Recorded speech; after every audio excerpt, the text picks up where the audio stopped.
And welcome to This Week in Hospitality Marketing, live show number 260. I always enjoy we change over the numbers from a 5 to a 6 because it means I have to do twice as much work changing all the little numbers and all the links that we have to provide. So we're in the 60s now. Yay!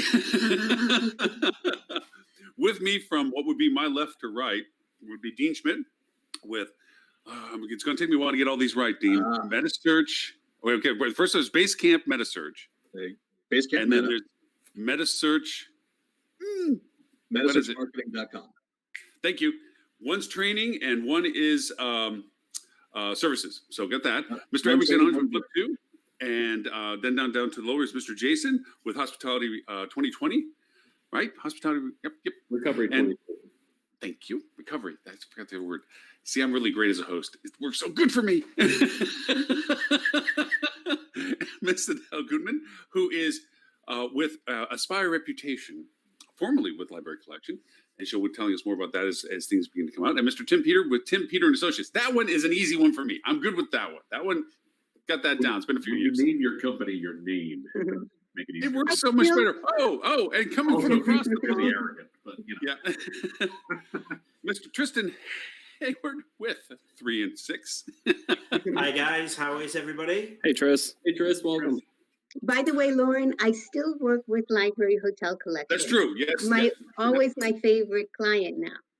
Oh, well now. So we're doing something a little different today. I mean, I was just mentioning earlier before we started, I think I've kind of awoken a beast where in times past, I used to make the list for the show, as Tim knows way back and Ed knows way back.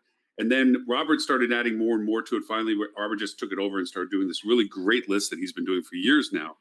And then as time's gone on, because Robert's been so busy, last week we talked about on the show about saying, hey guys, since we have such an amazing group of co-hosts, why don't we all bring something to show and tell to the table? And boy, be careful what you wish for. Asking you shall receive. Yeah, truly, genuinely that. Now, Robert was really nice. He still sent us our list, so we have all those fun things, which will always be in the show notes for us. And for those who want to subscribe to it, you can always subscribe to his. It's for free. He does it every week. It's really an excellent list, and you can subscribe to it at bit.ly/rockcheetah, all lowercase. With that in mind, Mr. Jason pumps out some awesome content as well on Hotel Recovery 2020. Every single day. Every single day. 24/7, rain or shine, snow or not. The editor of the internet, I guess, is what you can call me. That's what I'm going to go for. That's my new title now. Which goes a little bit to what I had thrown in as a bit of a something that got stuck from last week's show was I really got cynical about how this white noise, general basic conversation never seems to get out of first gear with people. We're still talking, not us as our show, but our industry is still seem to be stuck in first gear of generic white vanilla, repeating each other like magpies, basic stuff like you should be doing PPC, you should be, oh my gosh, if you're thinking at that level right now, you are cooked. And so I really wanted to kind of ask, and which is where we got some great articles today and conversations, as to amping up the conversation, being at that level that needs to be done at this point, not, gee, if you haven't got this figured out by now, you're going to be behind. We know that people talking basically are behind. So that's kind of the theme to all of this. I know that we're going to have people popping in later as time goes on. I think I got a ping from Valen that she'll be coming in later. I don't know if Stephanie's going to be joining us later or not. I actually grabbed her article as my little show and tell to throw into our conversation today. But with all being said and done, where would we want to start? Which article out of all the ones that we threw into a pile do you think would be the most interesting to ping first? Can I just mention that based on what you just said, that, we're rehashing the same thing over and over again. I just found it interesting and funny that when I was reading about the Hospitality Sales and Marketing International having a roundtable, as to what's happening with human resources and how they're deploying their teams differently, and people are saying, wow, we're really learning how to use our tools to their full extent, and we're really having to be creative and do more with less. And it was just stunning to me that we have to wait for a crisis to think about how to be creative and how to solve problems differently and how to utilize our tools to the best of our ability. And, you know, taking the time to think about, do we really need to be spending money on this? If I saved money here, can I perhaps spend it better somewhere else? And I just thought that I think everybody really needs to think how to not need a crisis. Well, I mean, here's the challenge with that is, as we've all seen throughout our careers, the travel industry has gone through some pretty long streaks of anyone can do well. And it's really just the what feels like endless growth in tourism. And when you look at it, the only thing that really has disrupted that are major events, at least dating back to the late 90s.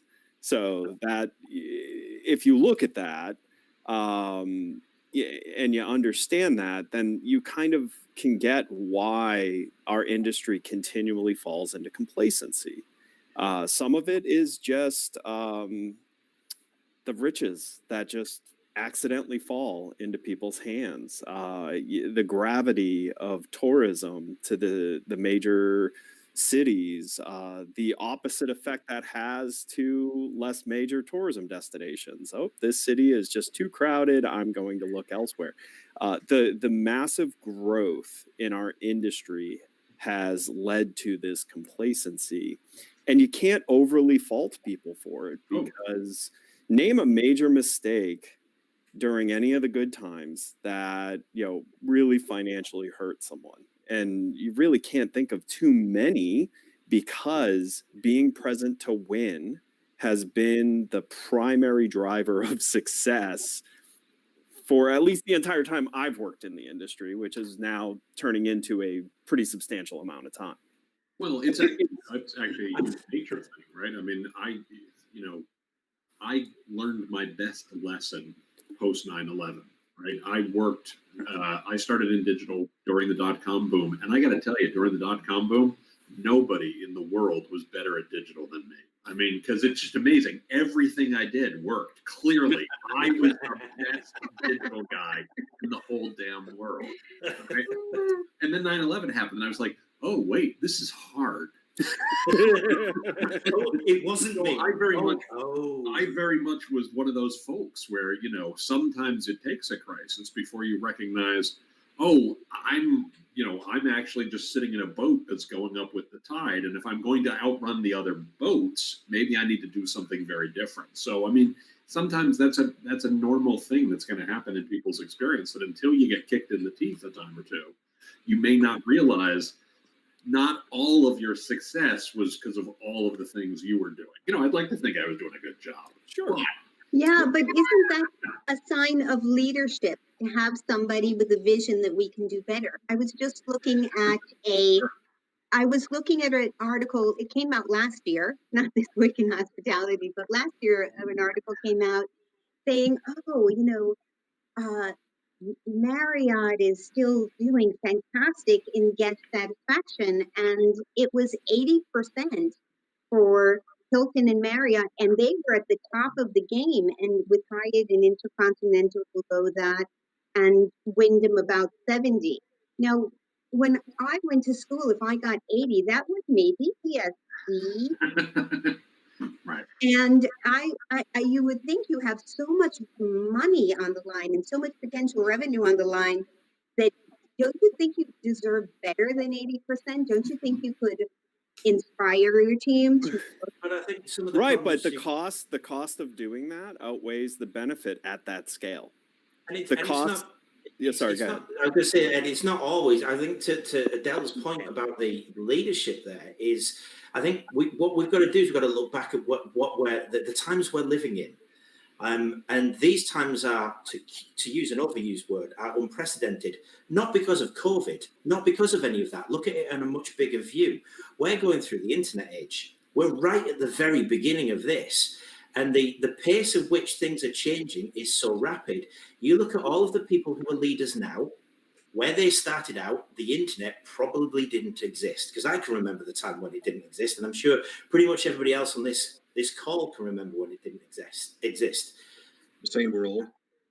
Very. Wait, there was a time before the internet. I mean, Yeah, to be Yeah. fair, Remember that. while I was alive during the time that there wasn't internet, I was too young to say that I very much remember time before the internet. Sorry, Ed, you just look as old as Now, me. kids keep saying, The sad thing about that is I was making the joke and Ed is serious. That Yeah, I know. Yeah. Ed wants to get in there that he's the youngest. That's the thing. Or maybe Stuart's just being quiet as well. I think. Yeah. No. Well, I was thinking that Ed's only a couple of years younger than me, so I don't know. Well, think about it, It's Stuart. been a little bit. In the life that you were interacting with the world in a meaningful way, can you remember? Yeah, I mean, mean- when I went to college, the internet wasn't anywhere close to what it looks like now. I mean, it was, right. it Sure, was in its but infancy, but right? what Trish said is the time before the internet. I mean, Yeah. so that's pre AOL. That's you know. fine, rub it in, all you youngsters. Right?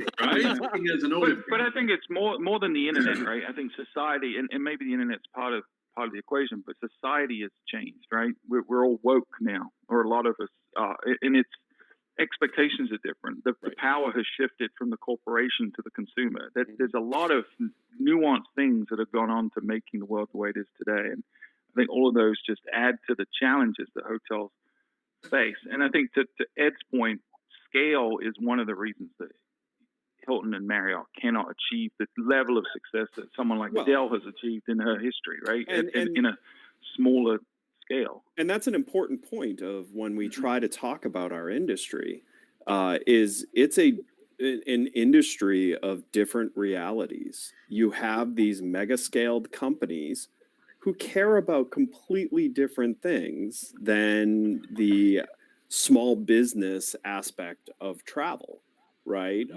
Marriott is not chasing the same dragon that a 5 hotel operator in a city or even across 5 cities is chasing.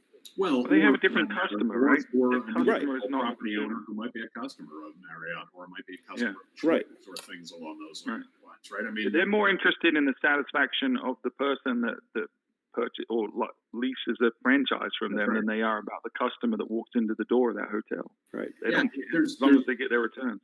there's a great As model. long as they get, There's a as long great as they model. get their monthly fees. Well, but there's a great model, and this is a model I use all the time with customers, depending on who I'm talking to. But this is a really useful model about thinking about who your customer is and thinking about Visa versus thinking about American Express.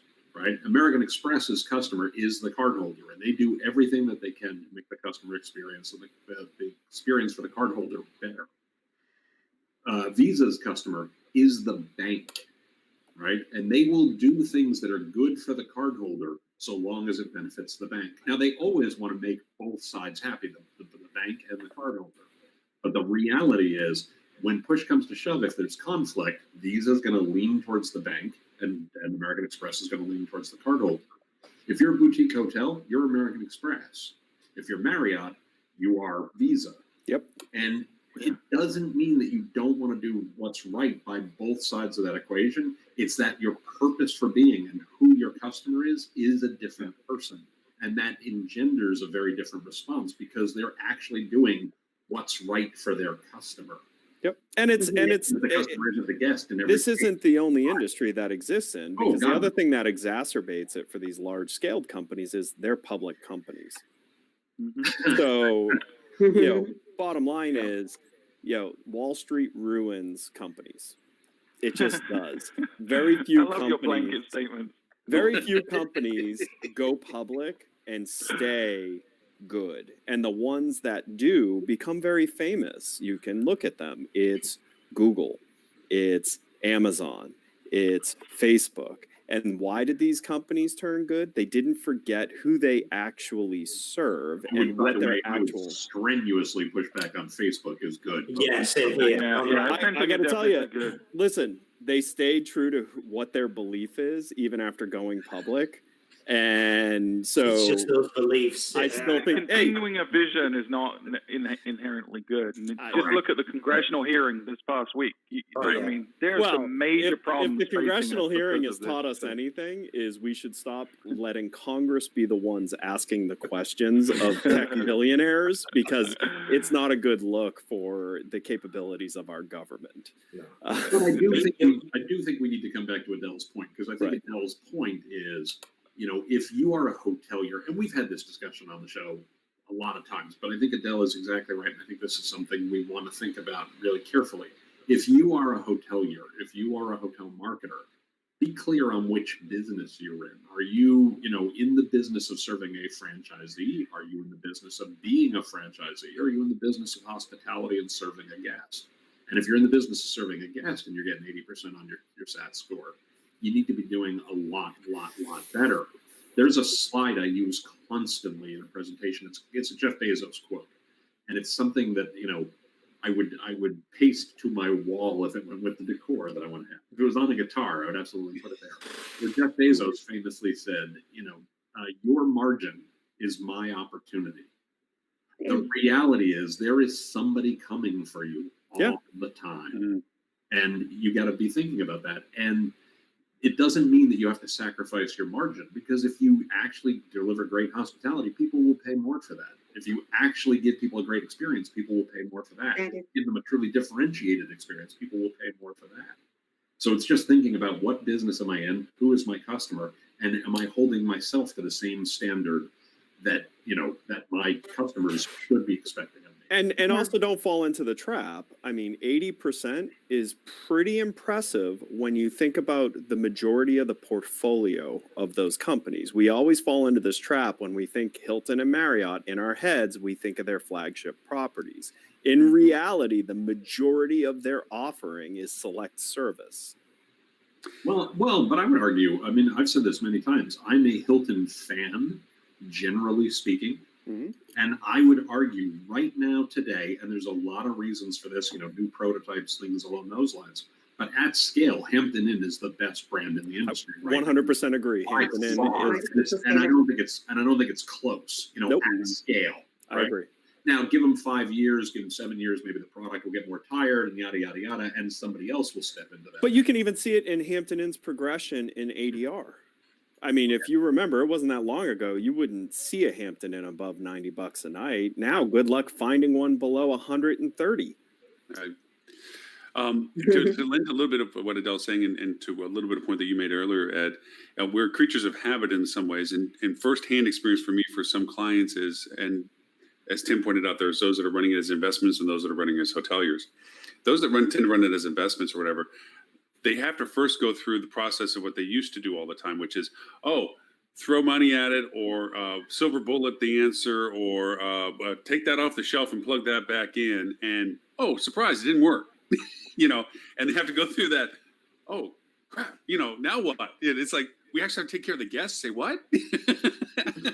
Again, that comes back to the point that I'm saying. The people who are genuinely in leadership don't actually know all of the answers. But if you don't foster an environment where people below you can actually give you the answer that you're looking for, or deal with specialists, then it's always going to be the most senior person in the room has got the loudest voice. Yeah. And you're always going to bow to that. Whether it's right or the hippo, we always call that. And as you know, I am not paid person's opinion. Yeah, Exactly. I'm not an apologist at all for the big brands. But again, the biggest thing or we're leaving, anything at all. Really. right. I will say the bottom line is a lot of what we focus on that they could do better, quite honestly, the investment it would take versus the return it would create for them is not mathematically, it doesn't make sense. And part of the reason for that is you have to remember, first of all, if you look at the majority of the owners of these branded, offerings, it's their investment banks. You want to talk about one of the most difficult companies that I can't imagine being a hospitality centric person, but there are certain massive REITs in this world. One of them at one point owned a substantial amount of one of the brands we keep mentioning. These were They the don't V's, care. Okay. Yeah. They don't care about hospitality. This is real estate to them. And you can poo-poo on it all you want. They're the largest real estate owning REIT out there and have proven time and again that they make a crap ton of money by timing and by, and yes, do they ruin the hospitality of the companies that they have? Yeah, absolutely. They're nowhere near as good at hospitality, but that's not their game. They're playing a real estate game, and time again, they continue to become as wealthy as some countries' GDP. Well, That look may, at we that have may a real be life. true. Sorry, just let me. That may be true, but you could increase your RevPAR by probably 35, 40%, something like that, just by increasing the guest satisfaction by communication. Communication only, not changing the carpets, not changing the light bulbs, Agreed. not physically changing anything. Most of the complaints are communication problems, either the way 100%. I'm speaking to you or the way I'm listening. And that is why, again, there is opportunity in this industry. That is why Stewart tomorrow, if he wanted to, could, have a fair shake at owning and dominating, owning a hotel and dominating a market with it because of that effect. That fact that the big brands that are kind of the consumer's initial entry point to this industry, they thrive, but they also create opportunity. Just like Amazon creates opportunity. Amazon actually did something interesting. They put the hurt on Walmart, which actually gave a resurgence to boutique businesses. Walmart was killing boutique small business. Every town they went to, the boutique small businesses went out of business. Amazon started putting a hurt on Walmart by playing a better version of the game that Walmart was playing. And what was the weird effect of that? It actually allowed room for service and communications and all of that to be enough again to make a thriving boutique business. And that is the interesting duality of our industry is you could go into any market, like Adele has said, and you could do things to completely kill entire swaths of the inventory of that market that are actually not overly hard. Adele has proven it time and time again with what she did with Library. You were in incredibly competitive markets with massive amounts of inventory, and you weren't big. And yet you destroyed them all when it came to guest satisfaction and what that could do for that boutique business. That is the really cool opportunity. It works with Lauren. Lauren can go into any market and outmaneuver the inventory of that market in attracting guests. Why? Because he knows the massive gaping holes left that you can go after and drive success. That's the cool thing about the industry. I see commonalities between Adele and Lauren and all the other successful people that we've mentioned and how they're passionate about what they do, and they give 110% to it, and they understand their value and what they bring to the table. And I think that separates people, and a lot of people got complacent, to everybody's point on the call.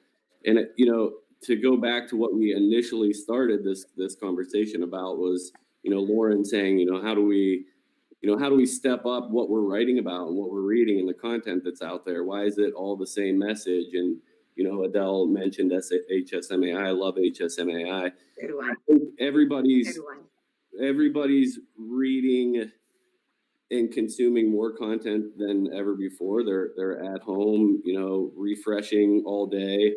And marketers know that, and they're trying to get in front of them, and they're trying to shove out as much content as they can.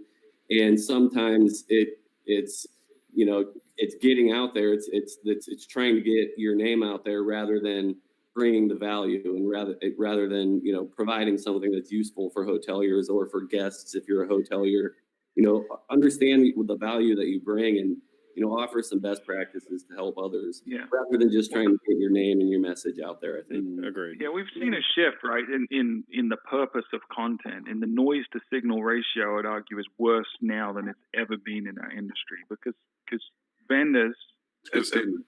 they looked at content as an advertising hook, right? It's just part of their sales process now. And this whole content marketing strategy phenomenon that started probably about 10 years ago and has really grown tremendously is the cornerstone. And I mean, looking at fuel, it is too, but we try to discern, we try to be discerning about the quality of the content. And I don't think everyone does that. It's volume for the sake of volume. And I think that's problematic and why people like Lauren are getting frustrated.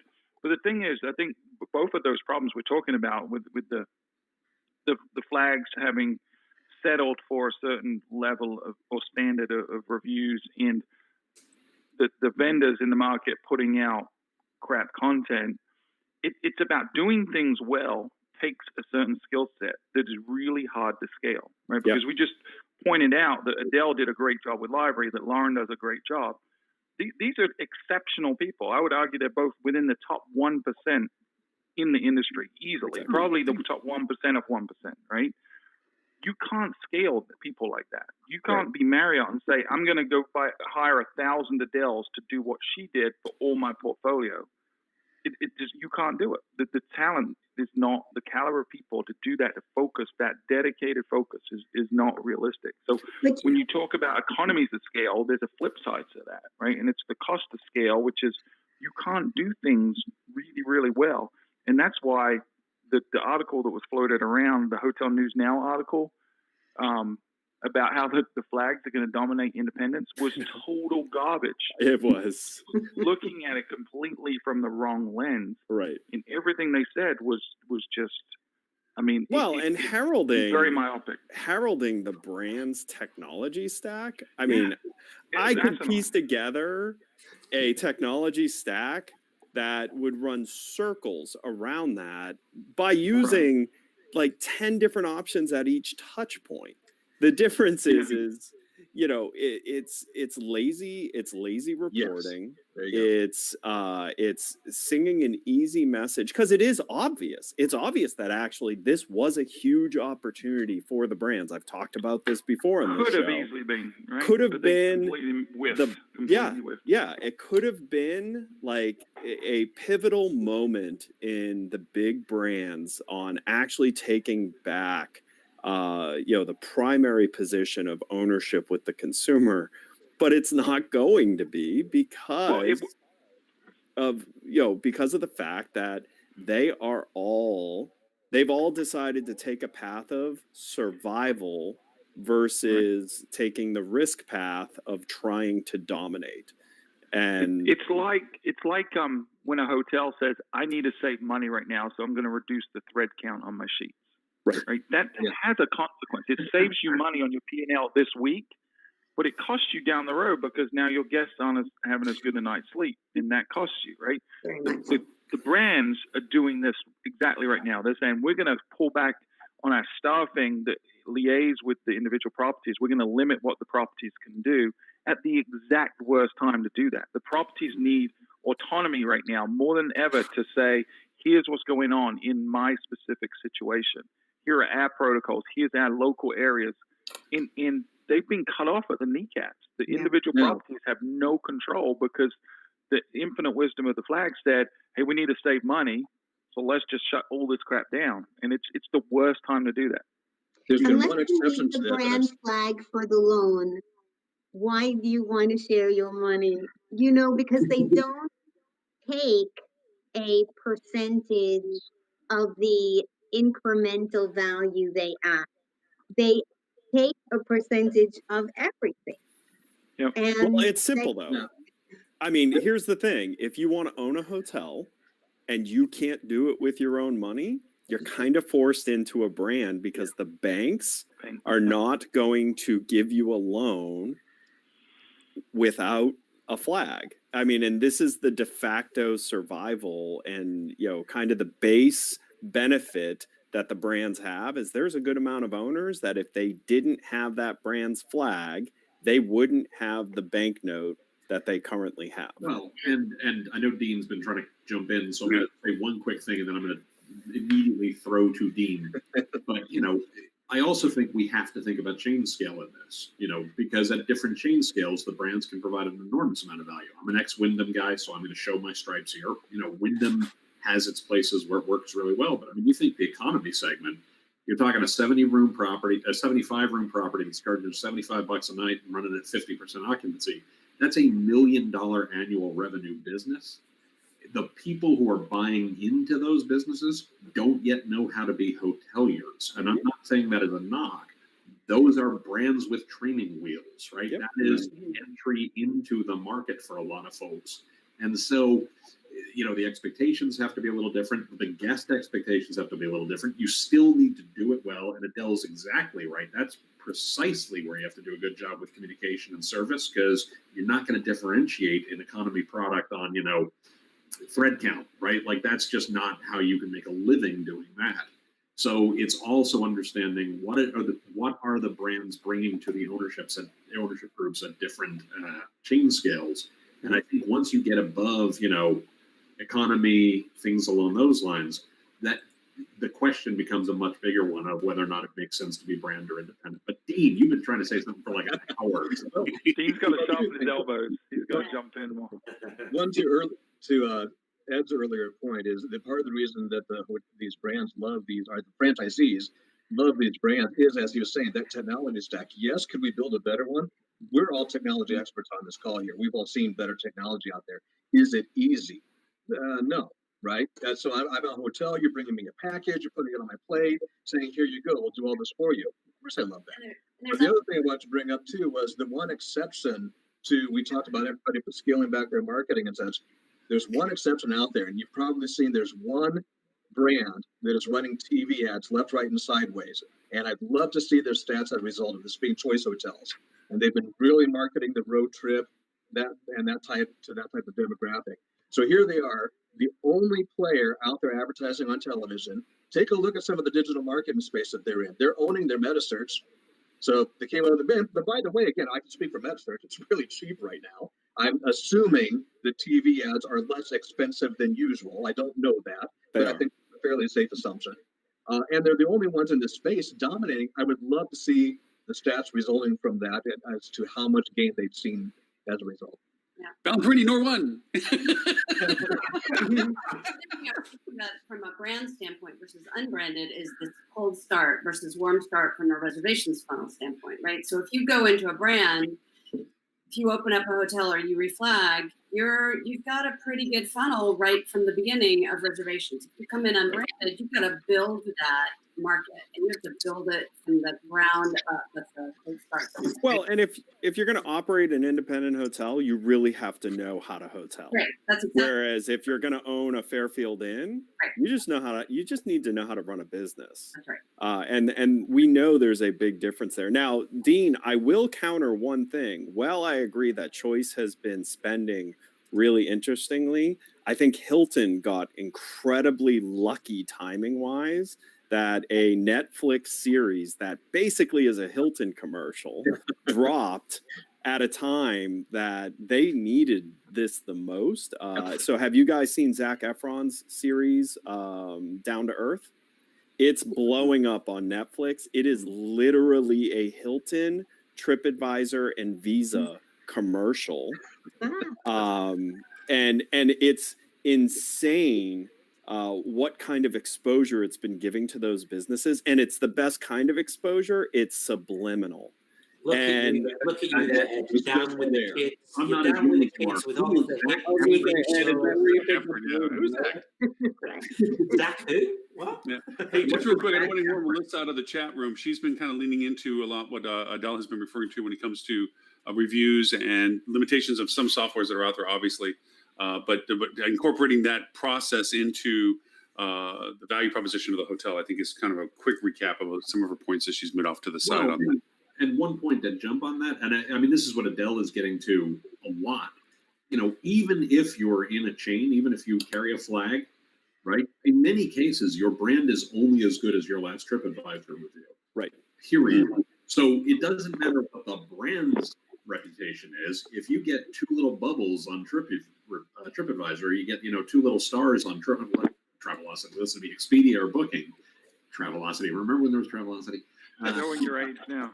You're doomed. It doesn't Right. matter what the flag brings to you or not at that point. And I worked for one of the largest franchisors in the world. We saw it all the time. People understood, I like, insert brand name here, right? I like Wingate Inns. I like Super 8. And there are people who love Super 8. I don't like this one, and I don't Right. like that one over there, but most of them are great. So you Yeah. really have to do a good job regardless of whether or not you have the flag, because your reviews are going to kill you. Well, and you're I gonna- actually think Wyndham and Best Western and players like that are those types of franchise systems are actually poised to potentially have some strong growth. They provide some of that financial stability for financing that these owners need. However, they don't restrict the minutia of what a hotel can do to control. Not nearly as much. I mean, a full serve, and again, I'm Best talking. Western, I agree completely. Well, Best Western, absolutely, but I think Wyndham's got some good flavors of I would it. agree based on our experience with Wyndham and the other big brands. I would completely agree with that. And I think, sorry, to just bring it back to When I worked there, I was a jerk. I don't know. It's gotten a lot better, Tim. A lot. Ah, better. there you go. I wouldn't be a bit surprised, actually. So bringing it back to Adele's point there about the whole 80% thing, and to one of Stuart's comments that seems a little while ago now, but you're saying that Lauren and Adele are in the top 1% of their game, and you can't scale it up. And we're talking about opportunities with brands. Surely, though, there is a way to scale higher than 80%. I mean, we're not. Adele and Lauren are going to bring this to 100. You're going to bring your A game. You can't go any higher than that by taking on practically anybody in this chat right now. If you were to take somebody on to do a piece of work in which they're specialized in, you're going to get 98, 99, 100. That's what you're going to get. You're going to get the top. If you're settling lower down at 100, lower than 100, you're settling at 80. There is so much room for opportunity there. And to Adele's point, this isn't stuff that you have to put a lot of money into. In fact, you have to put no money into it. It is a mindset. It's leadership from the top. Thank you. It doesn't even have to be leadership from the top. People who own a hotel, who are perhaps not involved in it, have a management company, don't actually do a great deal when it comes to the hospitality stuff. It's your middle management. It's your decision makers, the boots on the ground.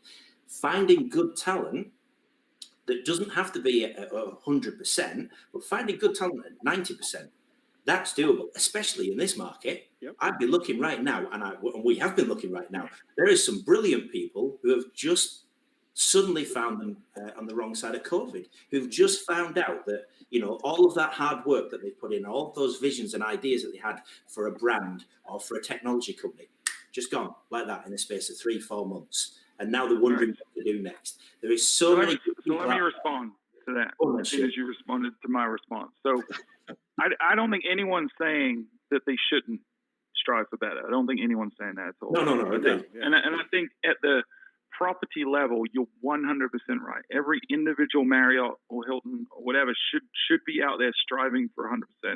And they're capable of doing that if they care to, right? The problem is a lot of them don't care to. Right. Because they're REITs and they're looking at the spreadsheets, not the guests, and that's what drives their decisions. And there's almost no incentive at the corporate level, at the franchise level, to put the level of investment they would need to into it to move the needle in a meaningful way. There's almost no incentive for that. And it So would be this a is massive where- undertaking. Yeah, sorry, Lily. I said, which is what I don't get, because Ed, you already mentioned it before. The companies that have got a vision and an ideal that then go on to dominate the market. Netflix is a classic one. Their entire ethos and policy, their deck is available on the internet. Whether you agree with it all or not, or whatever, irrelevant. They have a company identity and an ethos, and by doing that, they've dominated the market. They killed off Blockbuster. way back. Remember that? We're really showing our age now. But they killed off that to become the monster they are. Google, again, they've got a very set identity. Their identity is that the person who uses their search engine is their customer, not the people who advertise on it, not the companies that advertise on it. So we see from an upselling standpoint, which is, a way to drive incremental revenue, brands or no brands, where we see hotels being really successful are hotels with imagination at the property level. Yep. So because if it goes sort of back to somebody's point about being a business owner or a hotelier, and so where we actually see properties able to generate that incremental revenue, even now, are properties with hoteliers in charge. Whereas the business people are like, no, we're not going to do that. We're just going to, we're going to do what the brand tells us because we don't really know how to run a hotel business. So we're going to just do what the brand says. And then they're at the mercy of the brand, right? Because the brand's forward thinking, great. If it's not, it's not. But even in a non-forward thinking brands, we see real success in this. It just takes guts at the property level and some vision and courage to execute. And I got to be honest with you, let's be happy. All of us in this room should be happy that none of these giant scaled brands care to chase that last remaining opportunity. Because if they do, Adele, if Marriott tomorrow adopted your policy, everyone's job will get infinitely more difficult, because if Marriott across their chain is at 99% happiness with their consumer, it turns into a arms race on what do we have to do now? Because they're big enough to raise enough of the consumer expectation that it would become an endless chase on how ridiculously happy can we make the consumer, and it would put that'd be a tragedy, Ed. Hey, you say it that way, but that actually would substantially crush the independent hotelier, because it is how they're different. They're different because they can be specialized and better in ways that the brand isn't. If the brand tomorrow became as good as Lauren, Tim, Stuart, Adele, Tristan, Valen, Lily, me, Dean, we'd all be out of business. Because Adele, you're never allowed to work for Marriott. So we're feeding on the space that they left. And it's just like I said with Amazon. Amazon left a space for boutique business to thrive again. Well, Walmart wasn't doing that. Walmart was crushing small business. And it's actually why local government started pushing back against allowing Walmarts to develop inside their city. Amazon said, well, Walmart's crushing, strategy leaves opportunity for us to actually kill what they were really going after, which is there are certain things that people just want to be able to buy cheap, easily, quickly. And so Amazon went in and stole that. And what's happened now? They stopped chasing the crushing all the business in an area. And now it gave rise again to boutique business. If Marriott and Hilton tomorrow decided that we're all their CEOs, we'd actually crush the small business aspect of hospitality by scaling out our ninja-like, look at this world. It's an interesting problem. I want to include a little bit of what Melissa and Richard are saying up on the side here. Richard, for people who may not know, Richard Farrar is with us today. Richard has been with Marriott, was with Marriott, very high up for many, many years. I can't remember all the pedigree titles that he had, but Richard has been with him for generations of progress. And he will eventually be on the show with us at some point because he has some amazing insights. But besides from that, with also Melissa and the reviews and so forth, we do have real life examples of what we're talking about. When we first started going through this mask issue for hotels, dividing what Tim pointed out of those that own versus those that run as a hospitality person. I thought we weren't allowed to mention I love because they immediately said, we're enforcing this on our guests as well. Blue states can. What's that? Those of us who live in blue states can talk about masks. Yes, right. Yeah, So for the hotels that immediately added the fact that they're requiring their guests to run with masks, I was like, that's great. You're running on the right side of the conversation.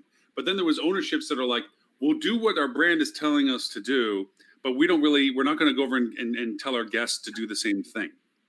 And it wasn't because they just weren't centric on the safety experience of everybody at that point. They made a business decision. They weren't going to jeopardize telling somebody that they didn't want them to stay with them because they were having to enforce a guideline that they didn't want to go over and jeopardize revenue for.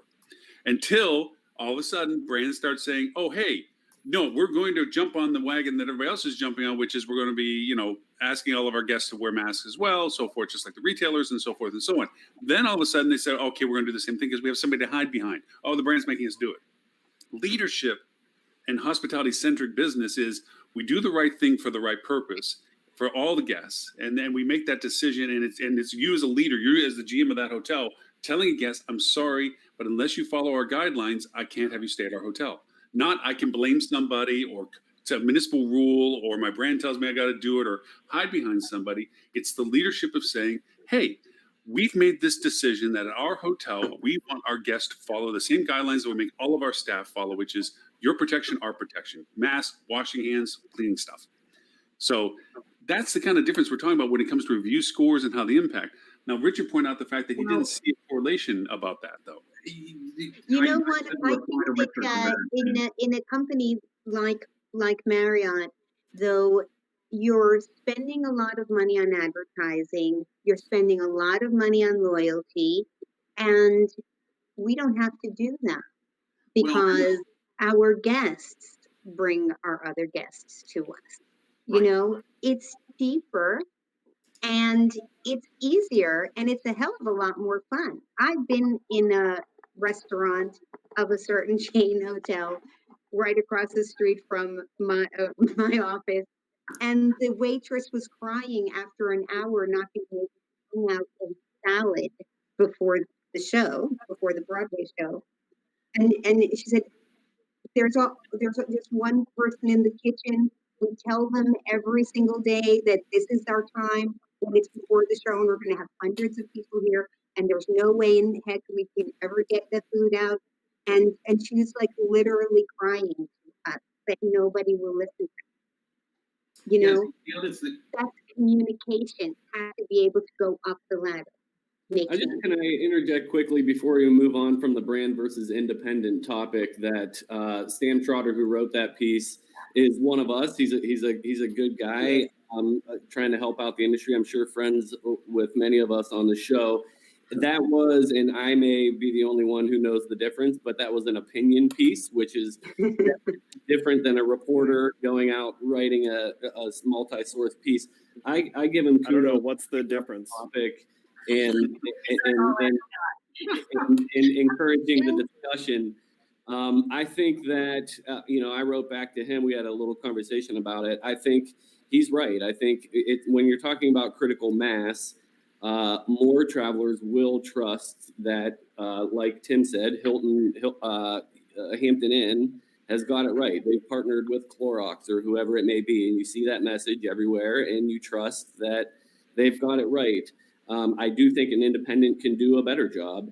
It's just harder, to Dean's point. It just requires. You have to figure it out. As an independent, you have to figure out how you're going to present it. You have to think through, all the aspects of it. Whereas a Hilton hotel, you just have to do the thing they told you to do, and Hilton's taking care of the rest.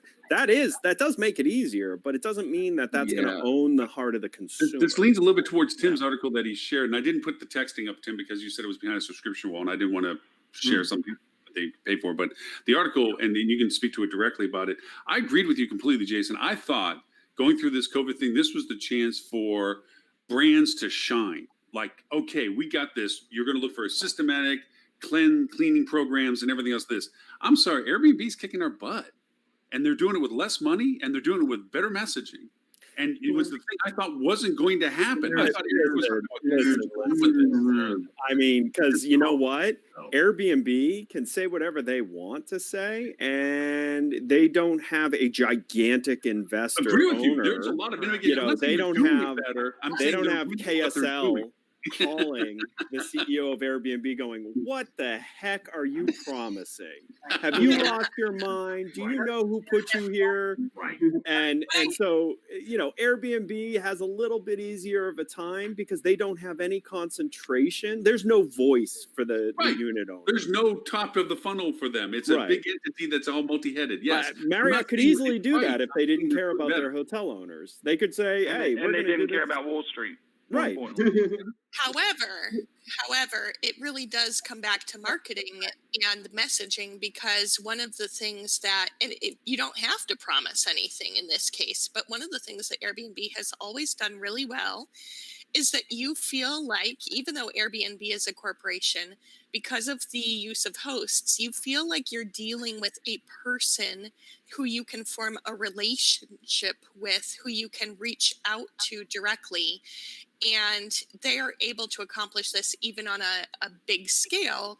Whereas with the hotel industry, we still have a tendency to treat our hotels like you're walking through Walmart looking at products on a shelf and you take one off. There's nobody, you know, you might be able to stop somebody and ask a question somewhere. But we treat most hotels like a commodity, and we've got to get back. Well, you can thank the OTAs for that. That's the trap. Everyone fell into the OTAs. We're trying so hard. Everybody's websites look the same. Everybody's offerings say that their hotel room comes with an ironing board and a hair dryer. Like, who cares? Tell me what makes you different and what makes you special. You know, at the end of that article, Sam, my friend Sam, said, you know, if the brand can nail this guest experience thing as they're trying with the smaller brands, and they have all this stack and technology and everything, they can win the day.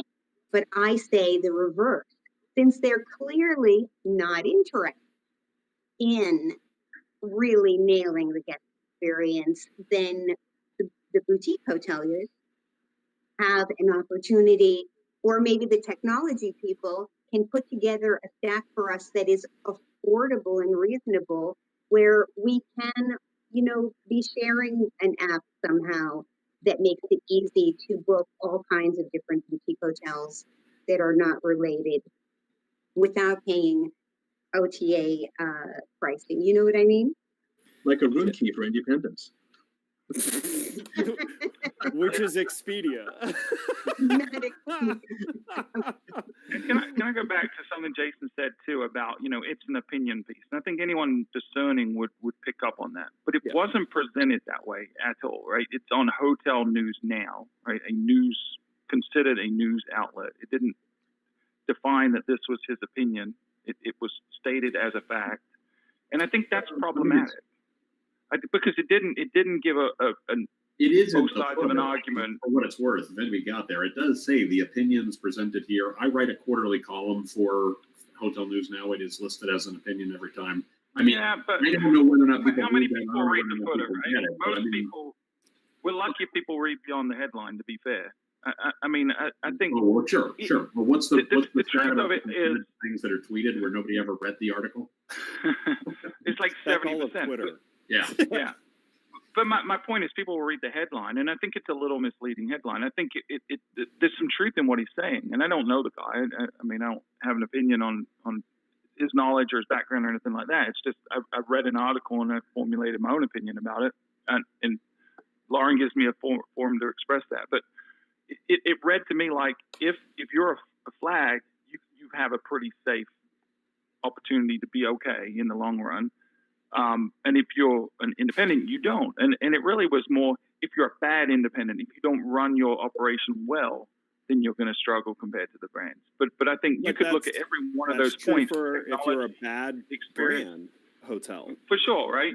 A bad run hotel is going to be worse off than a good run, a well-run hotel. I mean, if I can add Pretty one much what thing he to was this, saying.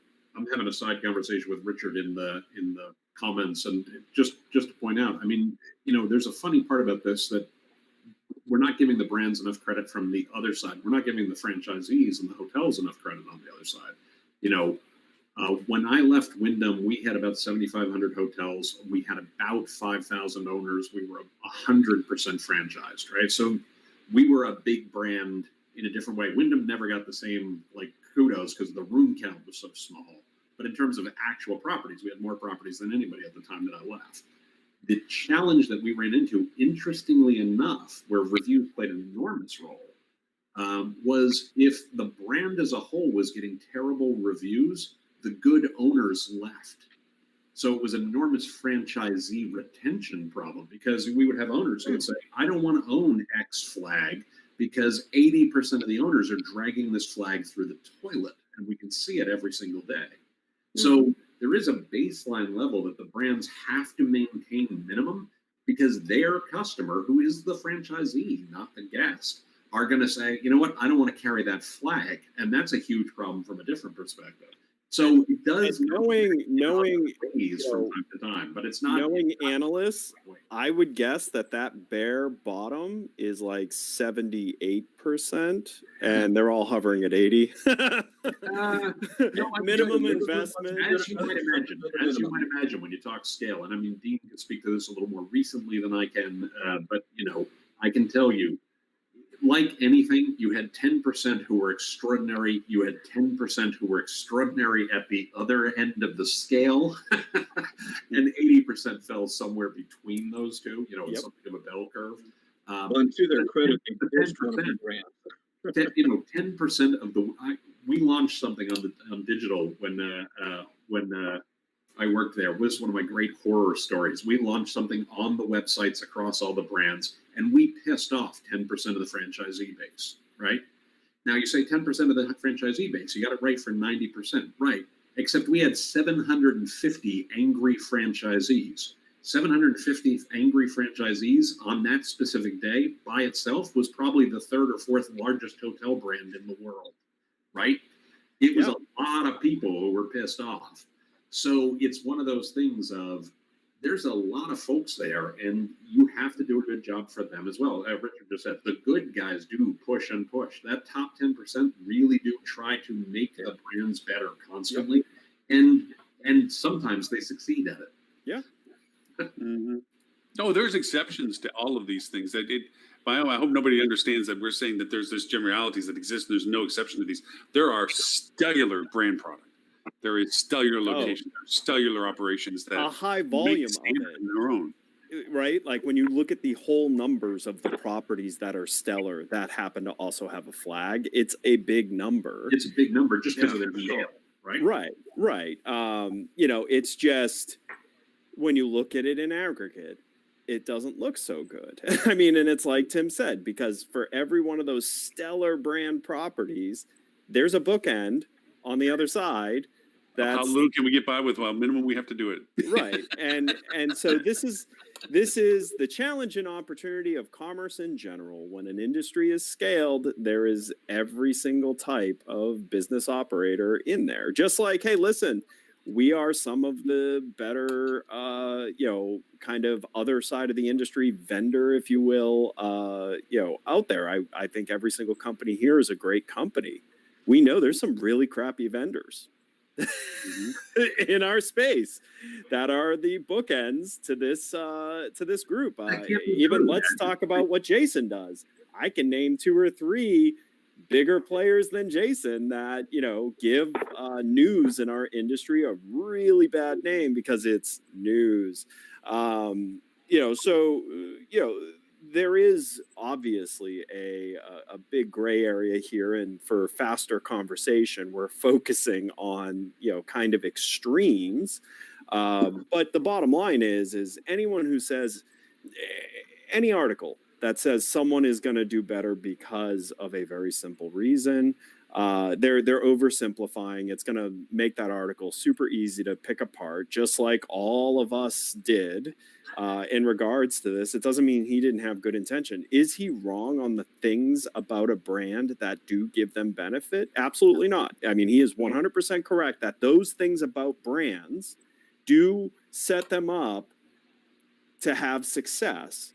Now, is he ignoring all the things that are hurting the brands right now? Absolutely. So, like understanding that he's not wrong. He's just not, he's coming to an extreme result off of a couple of things that do give them benefit that doesn't really support the extreme result. And that's fine because he's throwing an opinion piece out there, which also left room for us to talk about this for as long as we have. We can disagree. So he's won. To that, and Ballin, when we first inspired hey, what do we bring for show and tell today? Ballin brought together an article from the Atlantic that I wanted to throw in because Dean said he had a little throw against it as well. Yeah. And I don't want to miss that one. And I don't want to miss what Stuart threw out there because I really do want to talk about what it's going to be like to be online. Tim, And sir. unfortunately, I do have to bolt. I can only be here for the first hour today. We were just going to get to Thank you. and between you and Fallon, between the backdrops, we need a jam session somewhere to come out of this. It's a nice Ibanez, by the way. All right, that's until next time.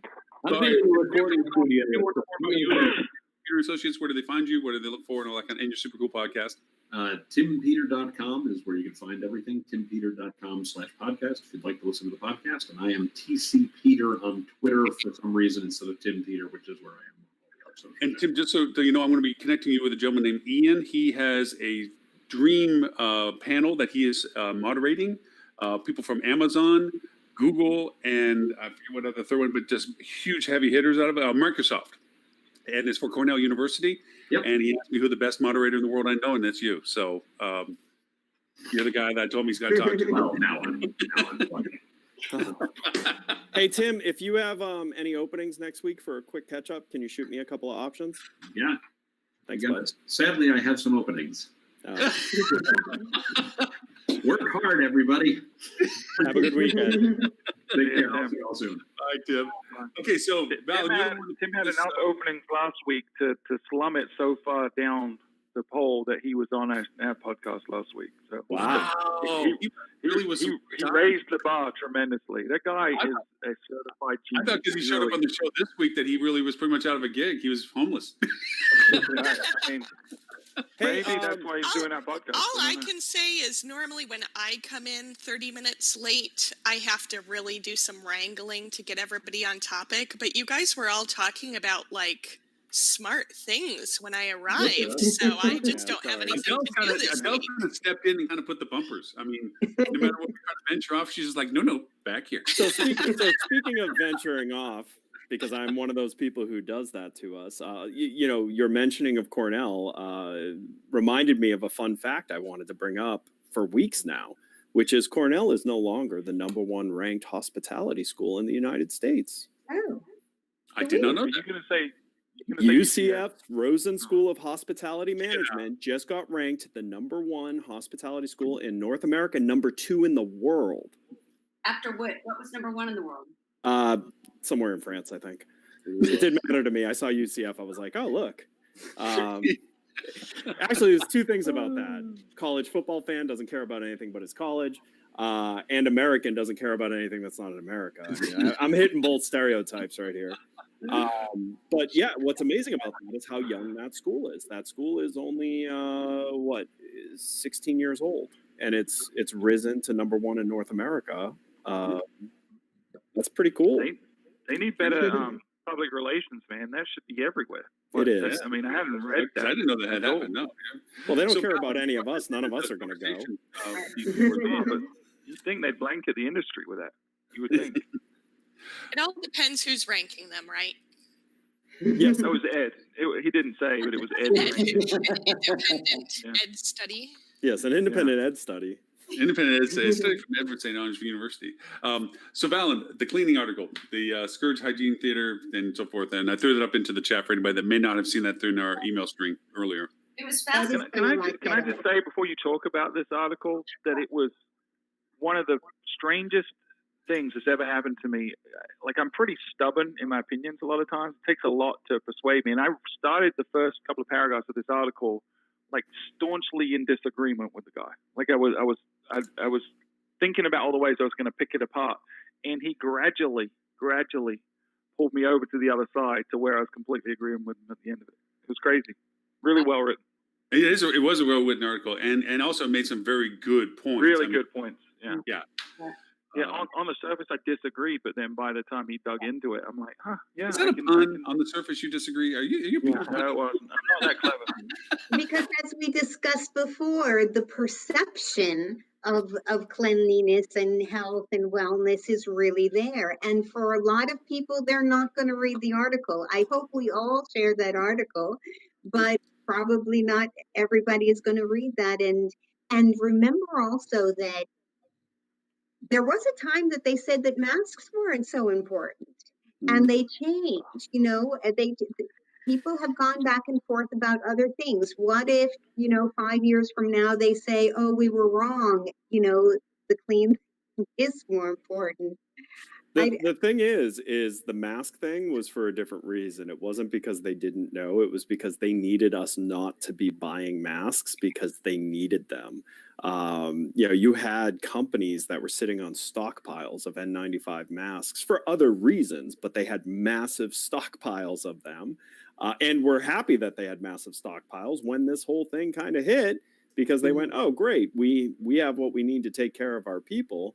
And the government did not want a run on masks, so they lied to us. And actually, what's interesting is they solved a short-term issue and created a massive long-term issue by coming out straight up saying you don't need masks. Backing off of that is impossible, because you're either admitting you were lying and manipulating back then, which then are you lying or manipulating now, right? It's this whole problem that they created to solve. Right. They use the word mask. They use the word mask. In the beginning, I think you're over. Sorry. Opposed to the face covering. Yeah. Right. Actually, Yeah. Lying was always the wrong decision, as it always is, and they should have just shown us, like the Surgeon General did, here is how you take a bandana and make yourself a mask, easy peasy. And I already told you about the underwear mask last time. And we may be giving the government a little too much credit too, because the science has changed. The understanding of the virus has evolved. How it's transmitted is better understood today than it was back in March. And there was a lot more concern back then that it was transmitted via contact. And I think for the most part, most science suggests now that's very unlikely that it's transmitted that way. Yeah. And it is via air, right? So I think you're somewhat right. I think that we were manipulated or misled, but I think the government did it with good intention and with the knowledge they had at the time. But it has changed. And Well, I used margarine because I thought it was good for me. Hello. Well, I think the other thing with this article is that it's the idea of getting it from surface contact, right? So in the early days, people were told to wash down their groceries, right? You remember that? You're supposed to bring your stuff home and wipe down your groceries. And then, but then they figured out that really a virus, if it's not living in a host environment, which is in your head somewhere or in your lungs, it's dying. Right. It can only, it has a half-life. And so it's dying when it's not where it should be. So, nobody. Well, and it's probability, right? Right. Even a desktop that has 1,000 droplets or microbes of the virus, the chances of you touching it and then getting it into your body are, these are pretty, so I mean, it may still spread that way. The problem is it's are you likely to get it that way is really the question, right? So sure, it could be transferable through surfaces, but you would need a surface dense enough and a likelihood of touching the surface, and then within a reasonable amount of time, touching a part of your body that would allow the virus to enter your body. Statistically, that's just, it's not likely. And there to be enough of the virus entering your body. Right, for your immune system to not be able to immediately knock it out. So what do hotels do, right? So, in the early days, there was leaving rooms empty for 24 hours, right? So somebody would check out, you wouldn't check somebody in then, you would wait a day. Or you would have to, as a hotel, you would invest in very, very thorough cleaning and pay the price for that. And do they have to do that? And I think that's the big challenge for hotels. Yeah. Right. Well, And if you how- remember when we had the professional cleaning company come on, one of the things they did talk about is you can look to restaurants for the answer. So restaurants deal with, how do you keep surfaces at an acceptable amount of cleanliness to not cause problems, and they have methodologies of testing. What are the correct ways to spot test whether or not something needs to be sanitized versus just cleaned? Because really, this is the difference we're talking about here: is standard cleaning or sanitized. The answer is, like everything, not at the extremes. It's not, you don't have to leave your room empty for a period at a time, and it's not you have to bring in ultraviolet light and noxious chemicals to kill every living microbe. The answer is somewhere in between, where you just need to have a good testing procedure to sanity check, like, is there viral load on the surfaces in this space? And if there appears to be, then you run a sanitization cycle. But we're looking at it from one perspective, right, which is the risk mitigation standpoint. But there's two battles we're facing. There's two answers to the question. Like, should we close a room for 24 hours for the next guest? Well, one is it going to make the guest any safer? The other is it going to make the guest feel safer? There's a psychological component to it, and we're in the job of marketing and reassuring the guests. So we need to make sure that we're convincing the guests that it's okay to stay. Not that it is okay to stay, but But again, it's not so much what you do; it's how you communicate with it. So Correct. You know what? You could communicate that we are following sanitation protocols of kitchens. That sounds cool. The perception becomes the reality, right? So Jason, Dean, go get it. Go, Dean. Go, Dean. All right, Dean and Jason, let's go. I came across something earlier this week that was really interesting, and I don't want to name the company or the product because I'm not trying to do this as a sales pitch, but every once in a while you see something that makes you go, holy crap, that's it, right? And so I saw this program this guy built that uses near-field communication chips that you can basically plant all over the room. So you can have 10 of these in the room, one of them under the bathroom counter, one behind the bed, one behind the nightstand, one under the chair, whatever. And then it mixes with a software program where the housekeeping has to have all of those touch points, and it tracks them throughout the room. I know what you're talking about, yeah. Okay, so this does two things. One, it's a visualization to the consumer. I can show the consumer, here's exactly what was done to your room before you got there. And I can show how much time they spent in the bathroom, how much time they spent on your bed, and so on. Okay, now, which is the biggest flaw Hang that's on. stopping them from being able to sell to hotel owners is that. Well, hang on. So, and I was getting to that exact point, actually. So obviously you don't want to have somebody come to the room and see that the person just cleaned the bathroom and didn't do anything else, right? So the other side of this, what happens on the front side, though, is it's also an operational tool. So that housekeeper actually has to have all those touch points, and they have to go through all those things, or the system actually dings them and triggers them, buzzes them, whatever, notifies them, hey, you skipped a step, you have to go back and do this, and they can't close out that room and move to the next one until they finish that process. So it's actually an operational tool, but then also give a consumer-facing side to it.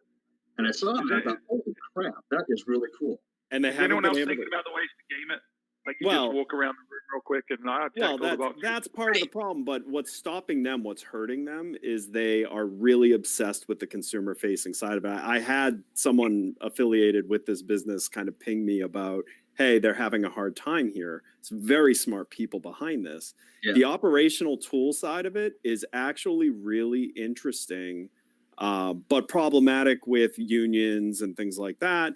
I was wondering about that. But the consumer-facing side of it, well, it's a great idea. And yes, certain consumers would look at this like, wow, this is cool that I can know that, like, my clean guarantee, I don't have to take their word for it. I can see. The problem is no hotel owner in their right mind wants to go down to that level of detail unnecessarily, because then you're beholden to literally every single employee every single day doing exactly what they're supposed to do, with no room for, oops, they're having a bad day and they went through 12 rooms and forgot 2 touch points. And now all of our guests think like 12 of our rooms are gross. I So, wonder- but you corrected on the touch point while they're in the room, you corrected immediately. Yeah. Sorry? One is that, and I like to compare this to the difference between what the U.S. and the Soviets did about writing in space, where the U.S. just spent tens of thousands of dollars to make a pen that could write upside down, and the Soviets just brought a pencil. Right. The idea is hotels are getting smart about being able to create their own solutions, like opening the window to the room after somebody checks out and doing a little negative airflow and just let that blow out. And for hotels that don't have openable windows, they're literally by the floors, opening the doors to the hallways and putting those big, carpet drying fans and just shooting the air out just to say we're cleaning the air out so that when you come back into the room, it's not the same air somebody just was there in for whatever. But also to it, and this goes to the core of this, I have a better example of perception versus reality, and that's eggs. Because eggs have come and gone back and forth in good or bad for us for decades. And it turns out to being an individual choice of, do I listen to the hype or not listen to the hype? Do I just like eggs? Whether they're good for me or not, I still like eggs, whether I have them scrambled fried or whatever. The idea is at the end of all this, the perception, I think, which is the point of the article, is the reality of our world right now. We know that the security of going to an airplane is about 80% bogus, and I'm just making that number up. We know that people, if they're really hell-bent on blowing a plane up, they're going to find a way to get past that. It's a sad truth, but I think it's a real reality that people, they're going to find a different thing, whether it's in the sneakers or whatever, as they tried before. The idea of it is that we have a perception of that safety. The same too without coming through this. Seeing people clean, touch surfaces, to your point, Ed, cleanliness versus sanitation. Just the act of effort will be probably a calming effect to people about, hey, this hotel cares. Compared to the, pick my nose, sign the paper, hand it to you. Maybe not so much, So we have to incorporate this into our future tense. No matter what the reality of its value is, we have to continue this process of the guest perception. So I mean, if I was one of the edgy small hotels, or small hotel brands, I'd be putting out funny messaging like our rooms are cleaner than your house. Our common spaces are cleaner than the gym you go to. Our kitchens are cleaner than the grocery store you shop at, because we know it's true. Hotels are just like, you literally just say it like that. Why do you need to prove it? That's not how perception works. By saying it and having the gall to say it gets the majority of the people receiving the message to go, yeah, they have no reason to say it if it's not true. I mean, that's just how consumer perception works. Right. This is where the article flipped me, right? And I started the article of the same mindset, which is the perception matters. That's really what matters. It's, can we get people into this place and they be safe, right? But the primary thing is, can we get people into there? And so my opinion going into it was this whole cleaning theater, elaborate, whatever is a good thing for the industry. It helps build confidence. It helps reassure guests. It helps get things back on track. But I think towards the end, the point they made, which I think is a very valid one, is it potentially, this is Tim's, when you invent the ship, you invent the shipwreck analogy.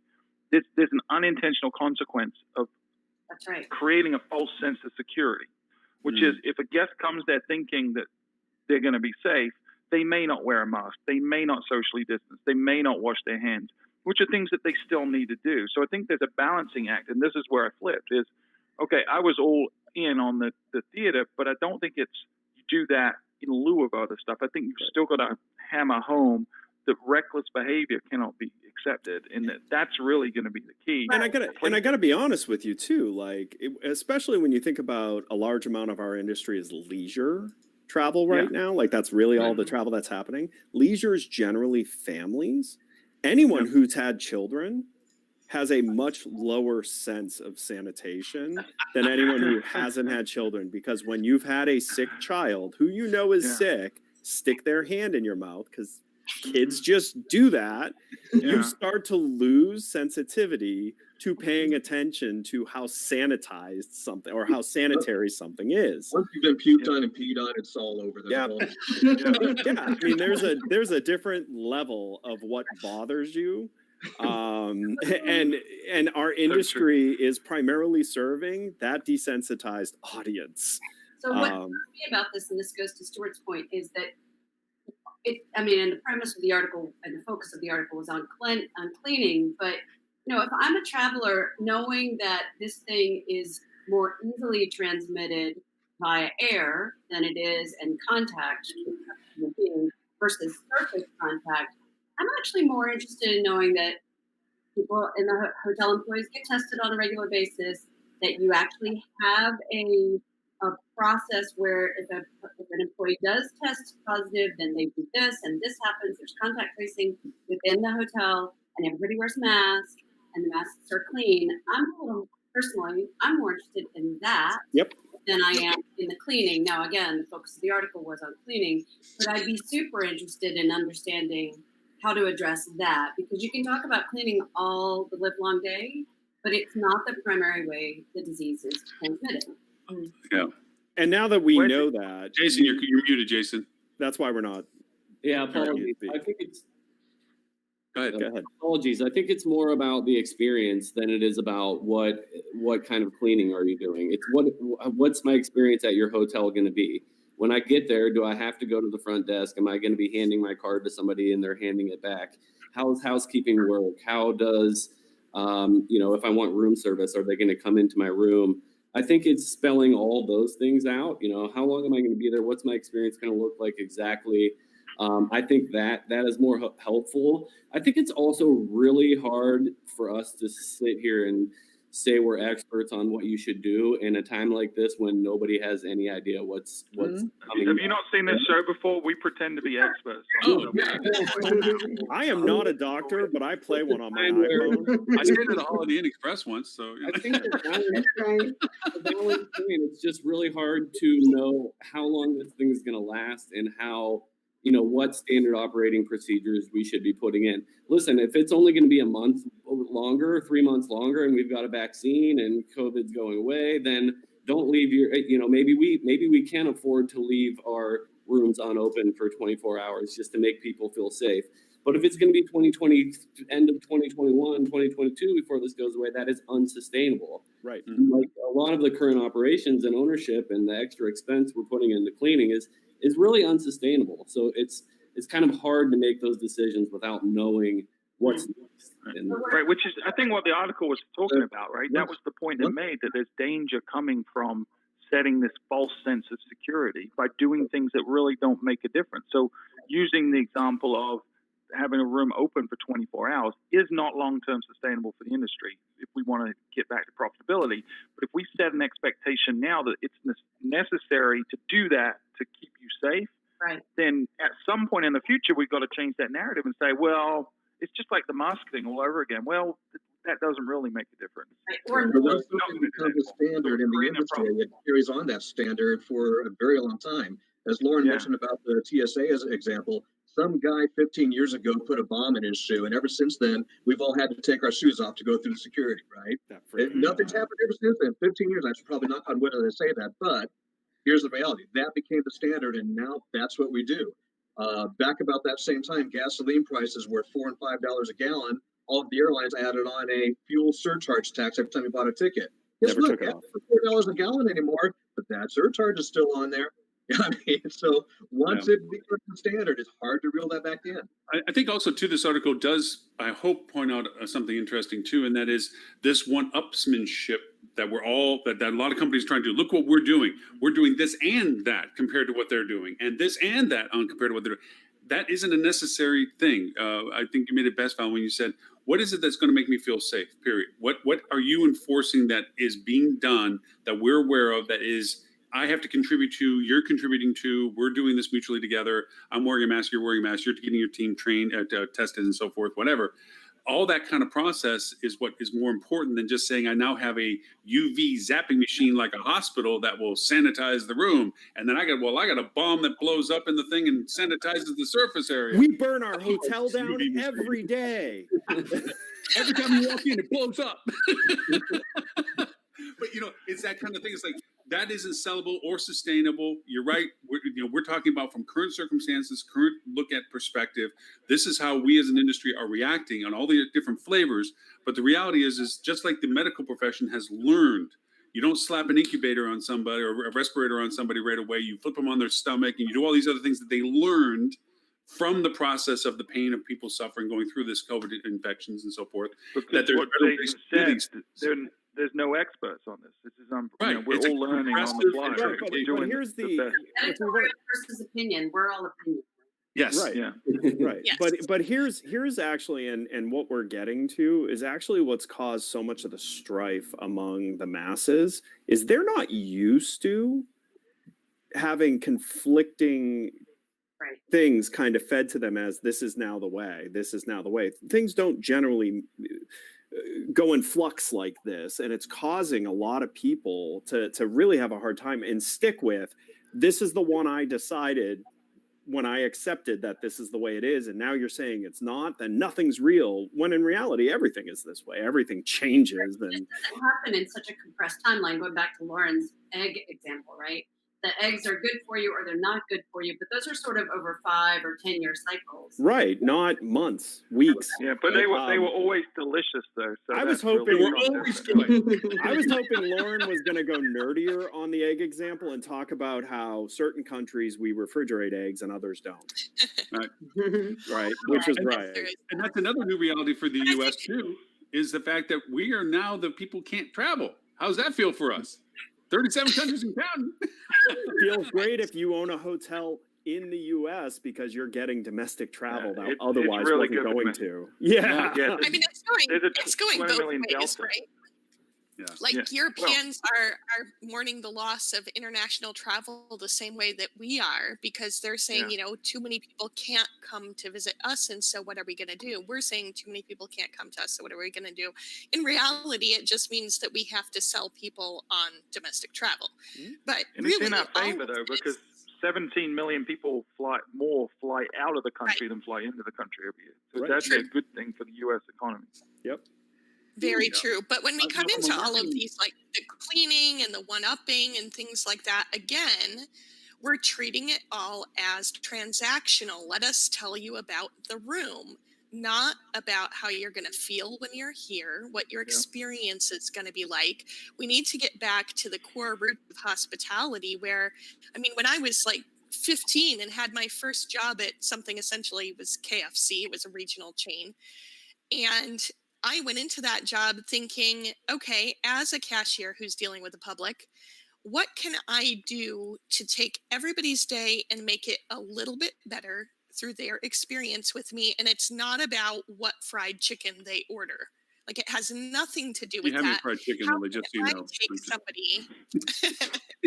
But how can I look at this I person love- walking up to me, about to have this experience, and somehow change their life for the better, even if it's by 0.5%? And that is 15-year-old Lily. Like Yeah, what you know 15-year-old thinks that way? Right? My Of course, parents. Lily, just so you know, if I ever walked into the store you're at, if you were between me and fried chicken, you're already my best friend. Unless I'm keeping Hey, you everybody, from I it. do have to drop off, everybody. We'll see you Hey, next week. Dean, Bye, Dean, Dean. before you Bye, go, Dean. your new email address, companies, all that cool stuff. How do people find you? You can find me, Dean at basecampmeta.com or Dean at metasearchmarketing.com. And I'll get better with the names. I'm sorry. It takes me about 5 years and I'm good after that. So We'll get there. All right, cheers. bye, Mr. Dean. Hey, I want for somebody to revive that old, I think it's Geico commercial where they had the fans on super high at home to keep from people getting sick. Where do you remember the commercial where they had the breeze was so hot that the mosquitoes couldn't land, all that other stuff? I'm just thinking that somebody should revive that commercial. Like, want to stay healthy? And in the hotel, the whole lobby is super fans, so everything's blowing past everybody. Okay, I'm just. They would probably be destroyed for spreading false information. But here's the other thing too is so Stuart, you happen to run a company that has a lot of data on the websites of a hotel. Have you at all looked at like how much traffic is seeking out this information that we say is important to communicate and stuff? Yeah, I mean, it's certainly not the majority of people, but it's really important to a section of people. And would you say it's probably 26, 27%? It's definitely not the majority. It's probably a little higher than that, but it's definitely not over 50% of people. So the majority of people are going about their business and their needs are very, very rudimentary. If you give them a couple of reassurance nudges, They're good good. to go. They're not as discerning. And think about it. This is going to change over time because I've said this before on the show. The people traveling right now, by definition, are the biggest risk takers. Right? There's a spectrum of people. The early adopters and all the way to the late people. It's the early adopters that are the ones that are willing to take a risk. So by nature, they're not as bothered by things, just because of the fact they're booking right now. So I think you'll see that shifting, and depending on the zeitgeist at the time, and so there's a lot of things. So it's I will point out, people, but you though, shouldn't push it in front of everyone. You that definitely should not push it in front of everyone. doing things right work. I'll give you a perfect example. An area I've been watching very closely with lots of interest because my local economy depends on it is how are theme parks doing at avoiding being the cause of massive spread. Not a single like thing has blipped on the radar about cases outbreaking because of Disney, Universal, or SeaWorld.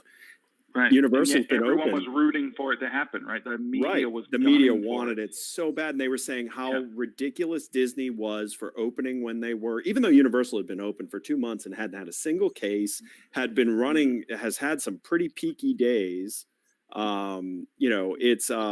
It's quite interesting that's not being talked about. That we're now a considerable amount of people have gone through those turnstiles.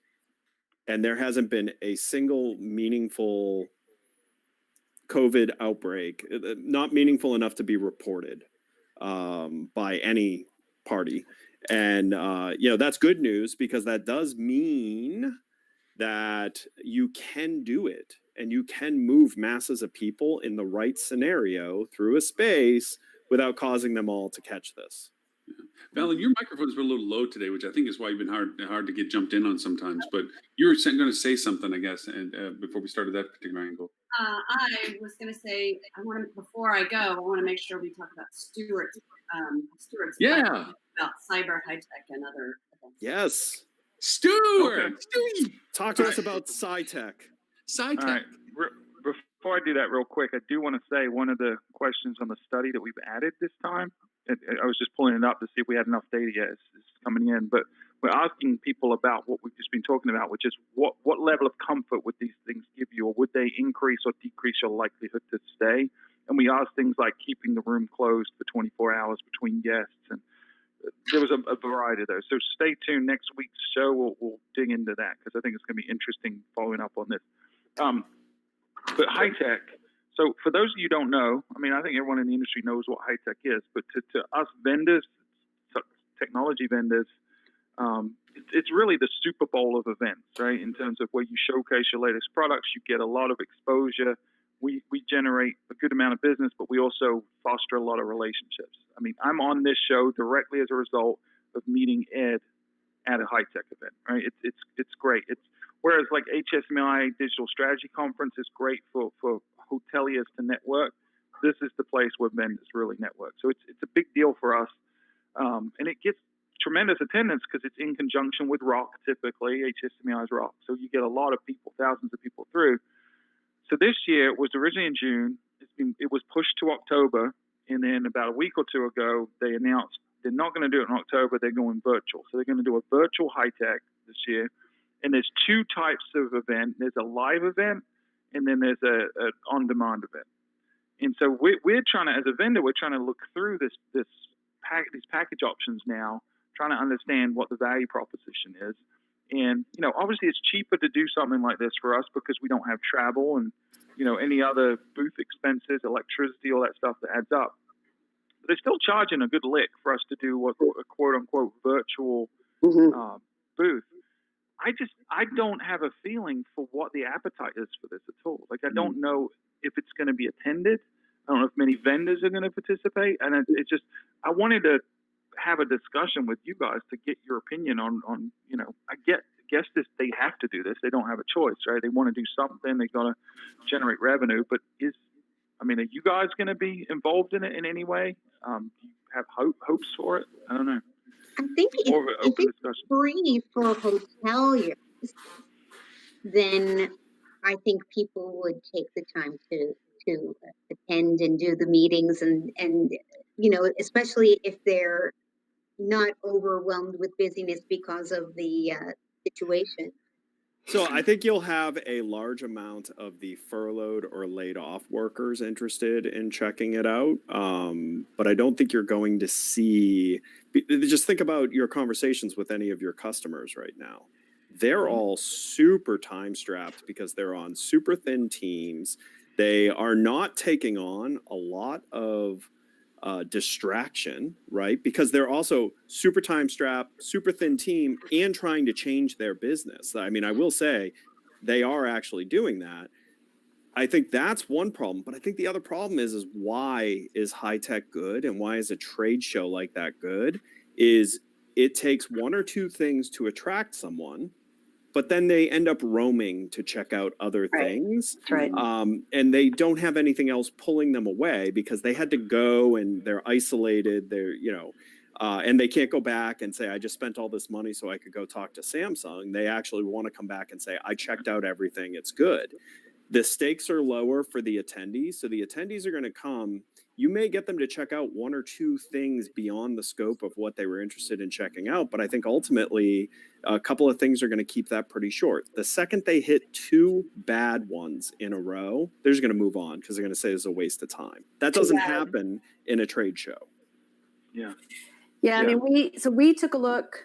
So I took a look because I got them on their mailing list, of course, and we have not exhibited in several years, preferring to move our money over to HSMAI just because that's where our buyers are. Mm-hmm. Yeah. But I always attend. I always buy a floor pass because part of my partnerships gig at Nor1 is that I need to talk to potential partners and see what's out there, and it's also check out any competitors that might be exhibiting. So I always walk the floor, and I have all sorts of serendipitous conversations, on the floor. I'll run into, I went and found Stuart because I hadn't met him before, like last year or the year before. And then I run into people. I'll run into many of you, and we'll chat and catch up and maybe have a cup of coffee or a cocktail. And it's great for relationships, but also sussing out how well our business fits into sort of the overall strategic technology and then also revenue management strategies of the overall industry.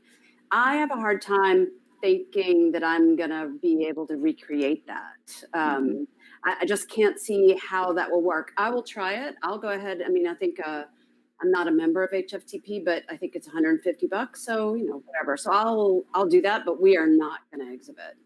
I'll test it. I'll go see what's there. But I can't see that it's going to work.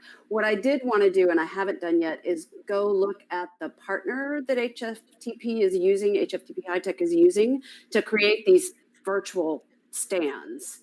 Do you know who the partner's name is? I don't remember, but it's in the press release. It's I on think the that's I think that's incredibly important, and that's what I'm interested in looking at too. Yeah. I've been going to High Tech for 11, 12 years now. I think you, Stuart, you have an interesting question. I mean, there's two parts to it, right? It's the educational sessions and it's the suppliers trying to get in front of, hoteliers. I think the educational sessions will be as good as ever, if not better.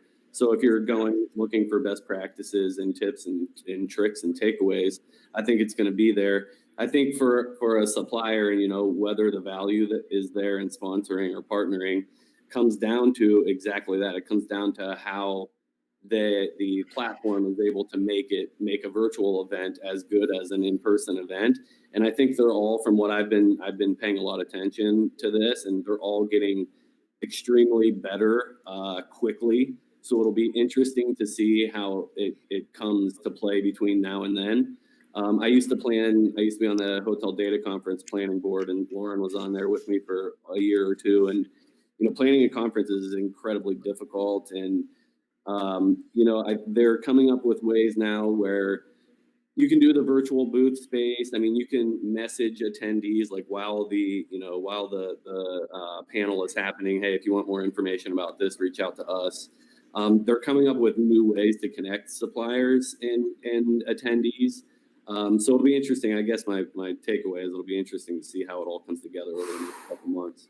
Yeah, look at those prices. Oh my gosh, they have lost See that? their mind. That's a, Yeah. I- Okay, I- so- Yeah, see, that's where like the pricing is where it really comes down to it. And the same thing I think came out of BLLA with their what they were wanting people to pay for sponsorships and things Because like here's that. the thing: for $1,800, which is the basic exhibitor package, let alone the $2,300 and $2,800 level, for $1,800 in marketing spend, you could put together a high quality marketing piece and pay to get it in the hands of probably a substantially larger about to audience than say. this. This is creating so Um, many sharks. This for me, because opportunity wise, is like, oh, seriously, are you kidding me? I can fishbowl everybody right now because I can Here's take the best out of everybody, put it together, offer it to somebody, and target who was interested.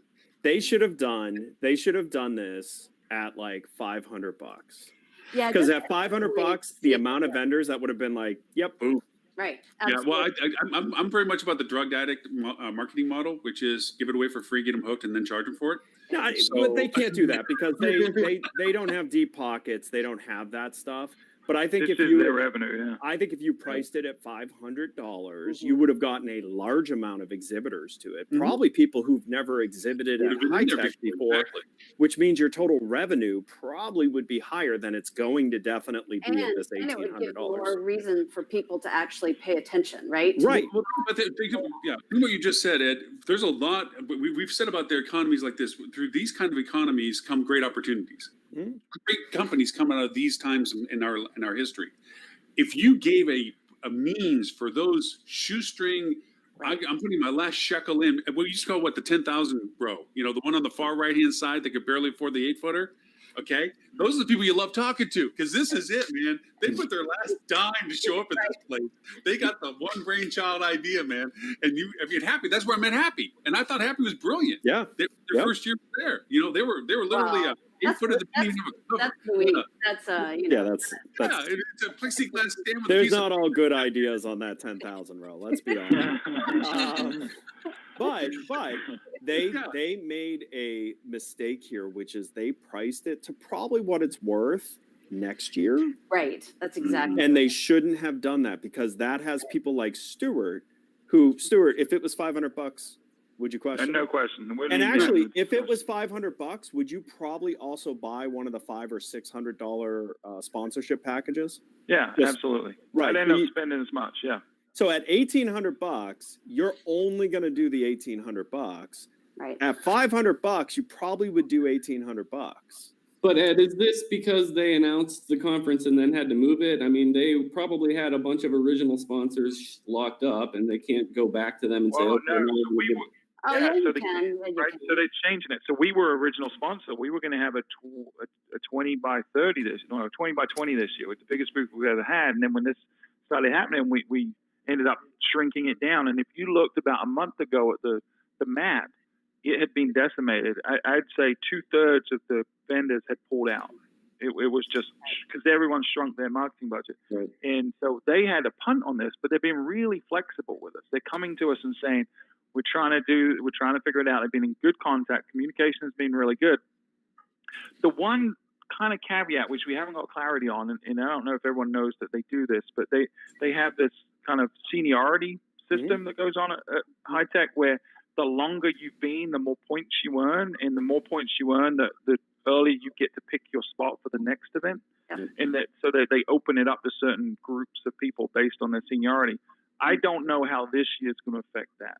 Like if they say, if you're not in this year, we wipe you to 0, that could cause a lot of problems, and it could be an incentive for some people to stay in. I haven't heard they're doing that. We haven't got here- clarity. It's not a good idea. They could have priced this correctly, gotten the same amount of Everyone. money Yeah. from everyone that they're hoping to get. I mean, it's all psychology, right?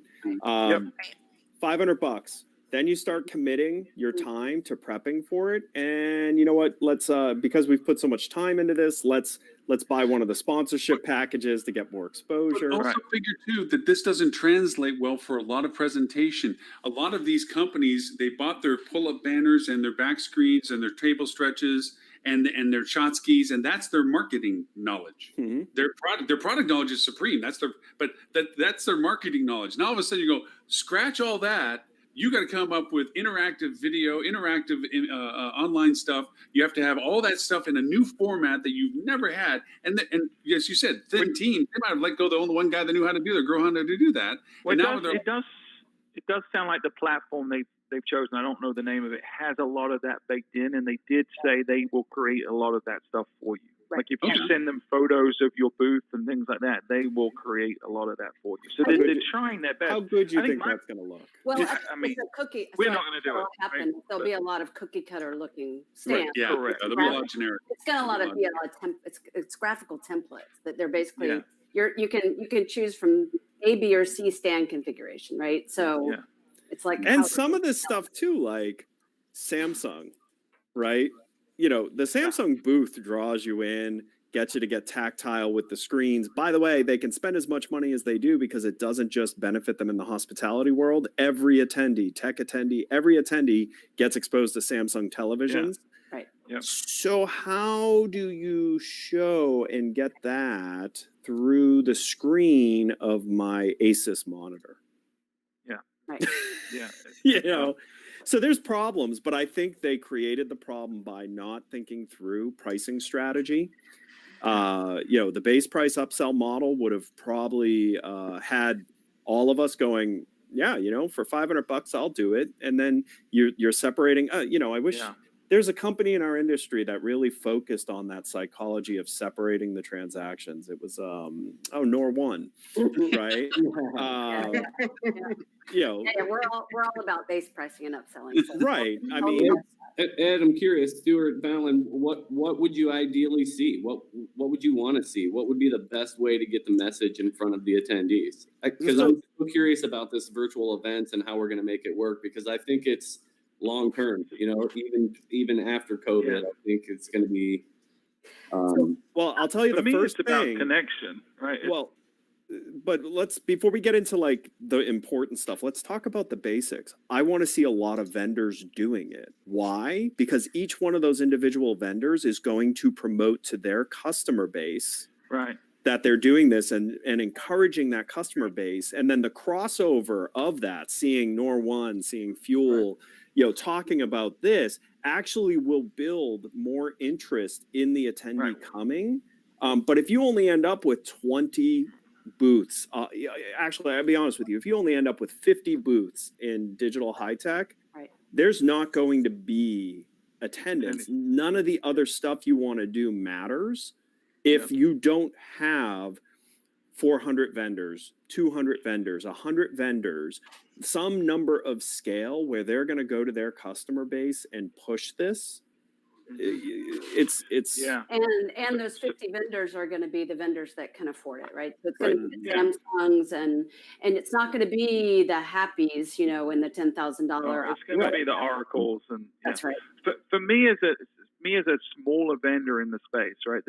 One of my challenges is always awareness, and we want to get connected with people that are potentially an audience for my product. So one of the value points of high tech is getting connected to people that I wouldn't otherwise be exposed to. They get to learn about my product. So Ed is 100% right. Without the vendors driving the train and being on board, which we have until August 27th to sign up, I think is the date.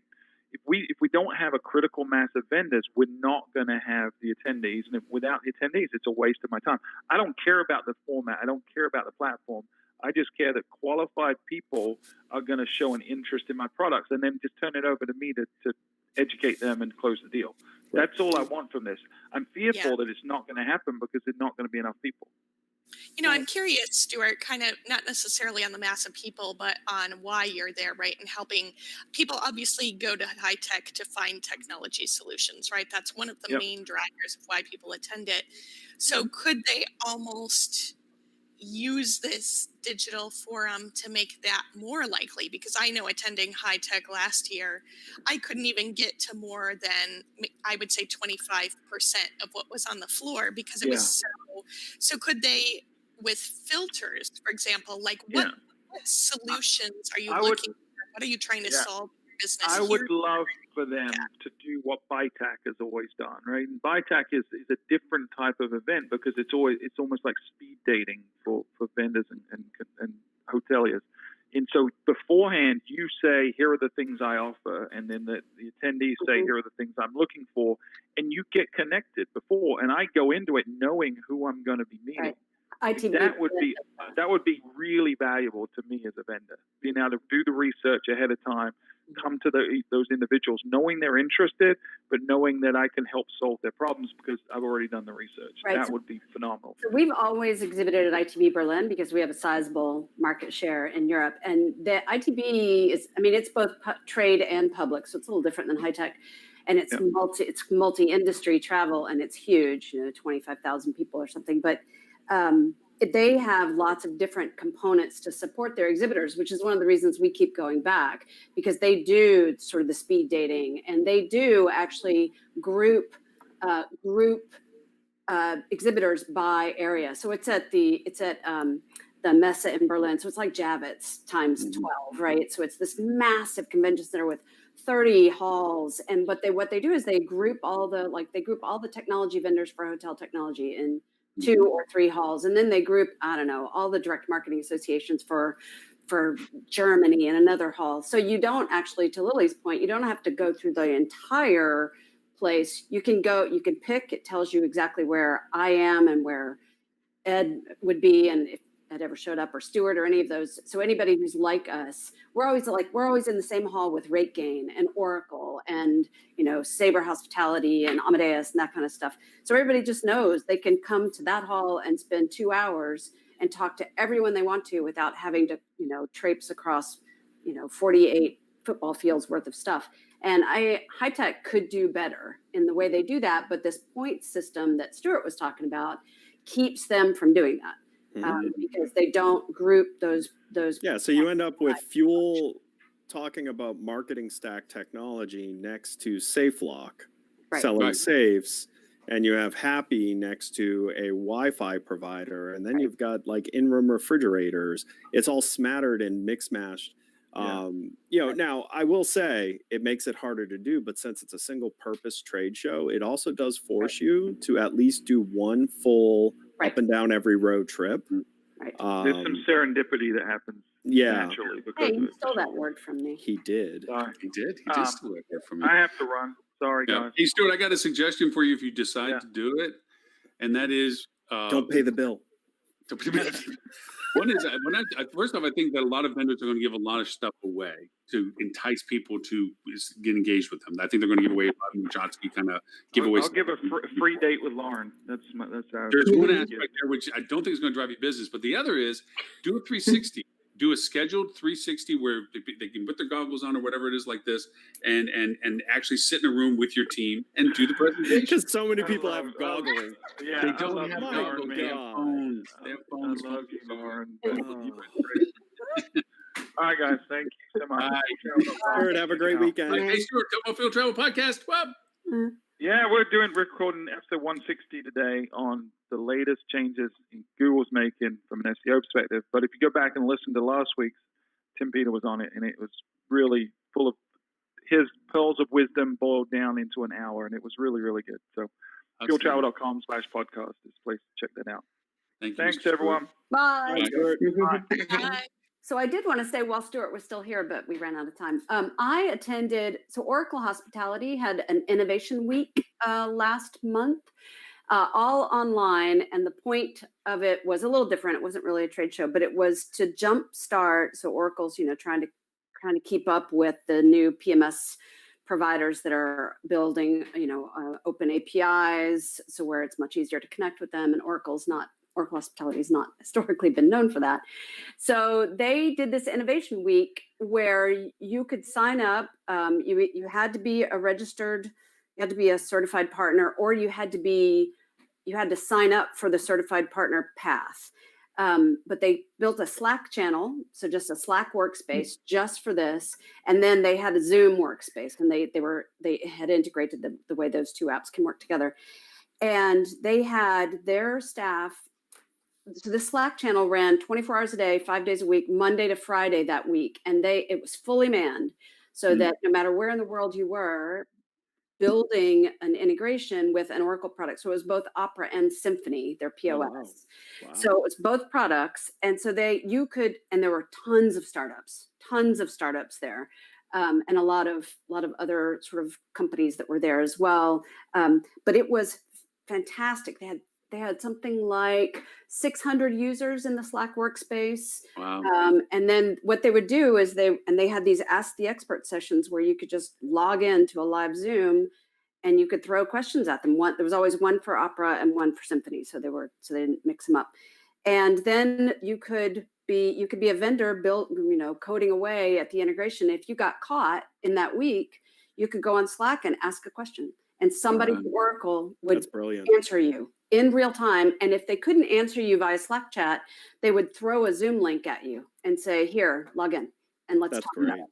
And I lurked all week because we're already a certified partner. We've got our own Oxy. But I didn't really understand what it was. And I managed the Oracle relationship for us. So I just logged in. I registered and logged in. And it was fascinating. It was Wow. absolutely fascinating. And I will say at the end of the week, everyone raved about, and people were raving about Oracle Hospitality support from the vendor side. I mean, not even from the hotel side. There were hoteliers there who were building like their own integration, right? If they were doing something homegrown and integrating to Opera or Symphony, but I'd never been in anything like it. So there weren't educational sessions and there weren't vendor exhibits, but I had side conversations with vendors I didn't know. People were asking each other questions. It was really great. So it had the elements of kind of that Hackathon thing. unmeasurable Kind of. benefit of attending an event, right? Like That's right. you were able to have those side conversations, be introduced to That's right. things, but it also had another interesting effect to it, which you just said, which was the vendor community that it was involved in. It was raving about the support Oracle Right. gave, Right. which is, counter how most Mhm. in this industry, let alone just the vendors, Right. feel about Oracle. That's brilliant. Yeah. That's Yeah. really smart. It was really great. I mean, I hadn't seen anything in the press about it. Like nobody reviewed Yeah. it. Oracle didn't. I mean, they made a big deal about it.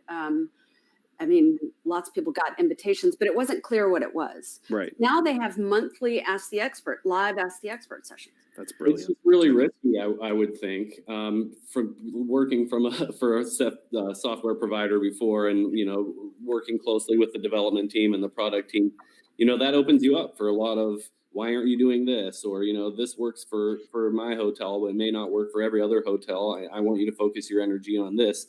Did you get a lot of that, Vaylin, or? There wasn't, because they were very clear about what the purpose was. They were super Yeah. clear. If you've got an integration and you're working on it, and it doesn't matter. So you could be building an Oxy, you could be building OWS, using Oracle Web Services or the Oxy technology or Symphony. And they were very clear. The purpose of this is to support an integration from your product to Opera or Symphony, period. This is not about functionality of Opera. This is not about whatever. This is strictly about integration. So they kept it super focused. And there was not a salesperson in sight. The CEO, Alex Altz, did a welcome for like 10 minutes. And then all the Oracle people were support people, developers, integration That's great. support people. Yeah, it was the people that you had to talk to get an integration done. Yep. And it was Wow. so interesting because they just used Slack and Zoom, right? They didn't, it couldn't have cost them that much. I mean, it cost them Just time. Yeah. Time. That's it. It's Yeah, fantastic. you And- remind and me you of something know- way back.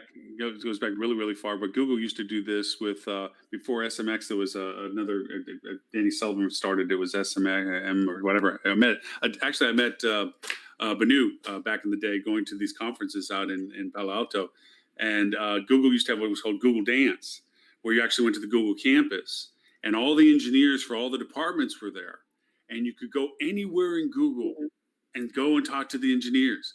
And it was the most amazingly cool thing to sit and listen to what they're doing with the maps, and ask questions like, "Well, how do we do this?" And it's just, so to your point, that was brilliant for Oracle to do that, because when you walked away going, oh man, Google's got some great stuff going on. You felt like you were on the inside of like, I got some stuff solved. I actually got things done Right. compared to just being exposed to stuff. So And, yeah, and I that's mean, to great. be fair to Oracle, they have a bad rap for connectivity, but they actually, compared to a lot of the big PMS architectures, the only problem with Oracle was the price tag. You Right. could connect, you could get any connection you want, but it's like 20 plus grand to certify to it. Mm.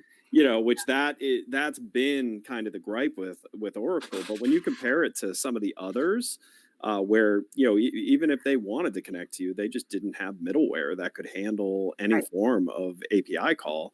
Like at least Oracle had something. But yes, these modern open API PMSs, you know, they've created this kind of pressure Right. on the bigger players. And you think about it, like what the heck's Agilysys ever going to do to answer that? AS400 is incredibly difficult to connect web services to and have function. Right. You know, because AS400 by nature is meant to not communicate with the outside world. It's why right. it's used by financial institutions. Right. And you know, Because uh, it's fast and it's super fast because there's no input into it. right, It's just right, spinning along. right. Yeah, right. so That's I cool think that they did Oracle- that. I think they put themselves in a great position. It's so interesting, this whole conversation about APIs and open APIs, because you know you can have an open API, but if it's crap, Right. it Well, you know, first what's the question you upside? should always ask a company with an open API is, does your application consume these APIs? Right. Do you use them yourself? Mm. And if the answer is no, then you know that API Right. is garbage. Because sure, it may have worked the day they released it. It will be broken the next patch. Right. That's right. Yeah. That's very true. Yeah. Adele, I'm so It'll be curious. interesting to see what high tech size. Go ahead, Jason. I'm sorry. Adele, I'm so curious your take on the hotel tech stack coming from library and being sort of, you know, my guess is building a lot of this stuff on your own rather than being with a brand who's providing a single platform or saying you have to use this or you have to use this. How is your experience with what Valin and Ed are talking about, open APIs and integrations and getting all these systems to talk to each other? It seems so complicated. It's excruciating. And for example, with Agilysys, you know, every time we say that we want to integrate something, the fee on like I'm totally all in. I met somebody at the Rock meeting, and I am ready to go. And by the time I actually got that done, was more than a year later because of the negotiating with Agilysys for all the hotels. And then and the other company would say, we don't really need to talk to Agilysys. We're just gonna go in and pull, you know, whatever. But Agilysys says, you do that, and we won't guarantee your security. So if anything goes wrong, it must be your fault. And so it really puts you in a perplexing thing. It took a while. We finally got what we wanted. But every single time that we need something, even if we want to just customize our confirmation email or something, if we wanted to do it, you know, from the PMS because they're at the front desk and they don't want to sign into the PRS, you know, $10,000. Yep. Yeah, just before I jump, Crazy. before I jump, a quick plug for me. I'm working on a special report exactly about this topic. I would love input from any of you guys if we want to connect afterward on this. You know, it seems to me that building a modern hotel tech stack was in you know, reimagining the guest journey using this technology as the framework to, you know, gather analytics and present the right offers to the right guests throughout the whole journey was critically important, something we talked about ad nauseum until COVID hit. And then everybody was like, well, I can't go to the market with that message. It's going to fall on deaf ears. You know, how can I talk about recovery? 2 or 3 months later, I think that topic is more relevant than ever because not only are you trying to figure out this new guest experience across all the touch points, but now you have to do it in a contactless manner where, you know, moving to digital is more important than ever. So thank you, Valin, for sharing that, and Adele for sharing the challenges. I know I'm really trying to help the industry get to a better plays with this integrations thing. You know, it's the fact that tickets go unresolved for weeks and systems are down and they're not talking to each other. It only doesn't serve the guest in the end, right? Right. Stuart would be a real good resource for that. He's Yeah. struggled through this many times and many flavors. And And, do you know Lewis from Happy? I don't, but I need that connection for Yeah, sure. because he Yeah. would be really good. Because I mean, what kind of inspired him to do Happy was connecting all the work he had to do to connect Hot Sauce to everything that it needed to connect to, and realizing how disparate the data silos are across all these organizations, and even the ones that do a rudimentary connection. Data handling is the next big issue that our industry hasn't talked about yet because most aren't there yet. But everyone's disparate, kind of willy-nilly way that they do data is insane. Like object names and all of that. It's different in every single database, which means you're not just talking about, oh, we need a connection. It's no, you need a connection that works. And in order for it to work, you need a middleware that's going to convert this way of treating the object to the way that the database that you're connecting to can handle.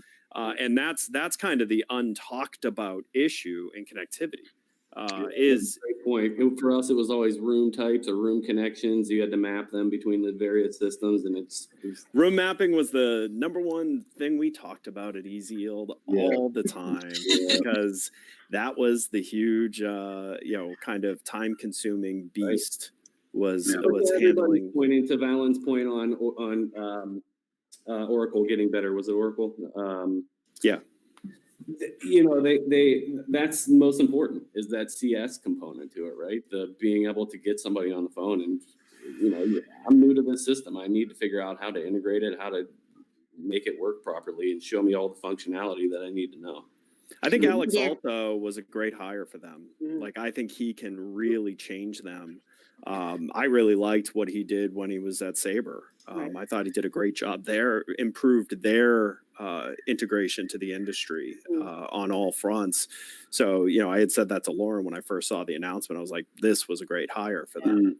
Yeah, I think the challenges for him, just like probably the head of any business unit inside massive Oracle, is working within that behemoth that is Oracle, right? Make the change without. They're not as, but see, that's the funny thing. Outside of their hospitality division, they're not as broken. Like Oracle's actually fairly easy to work with for their standard tech. Right.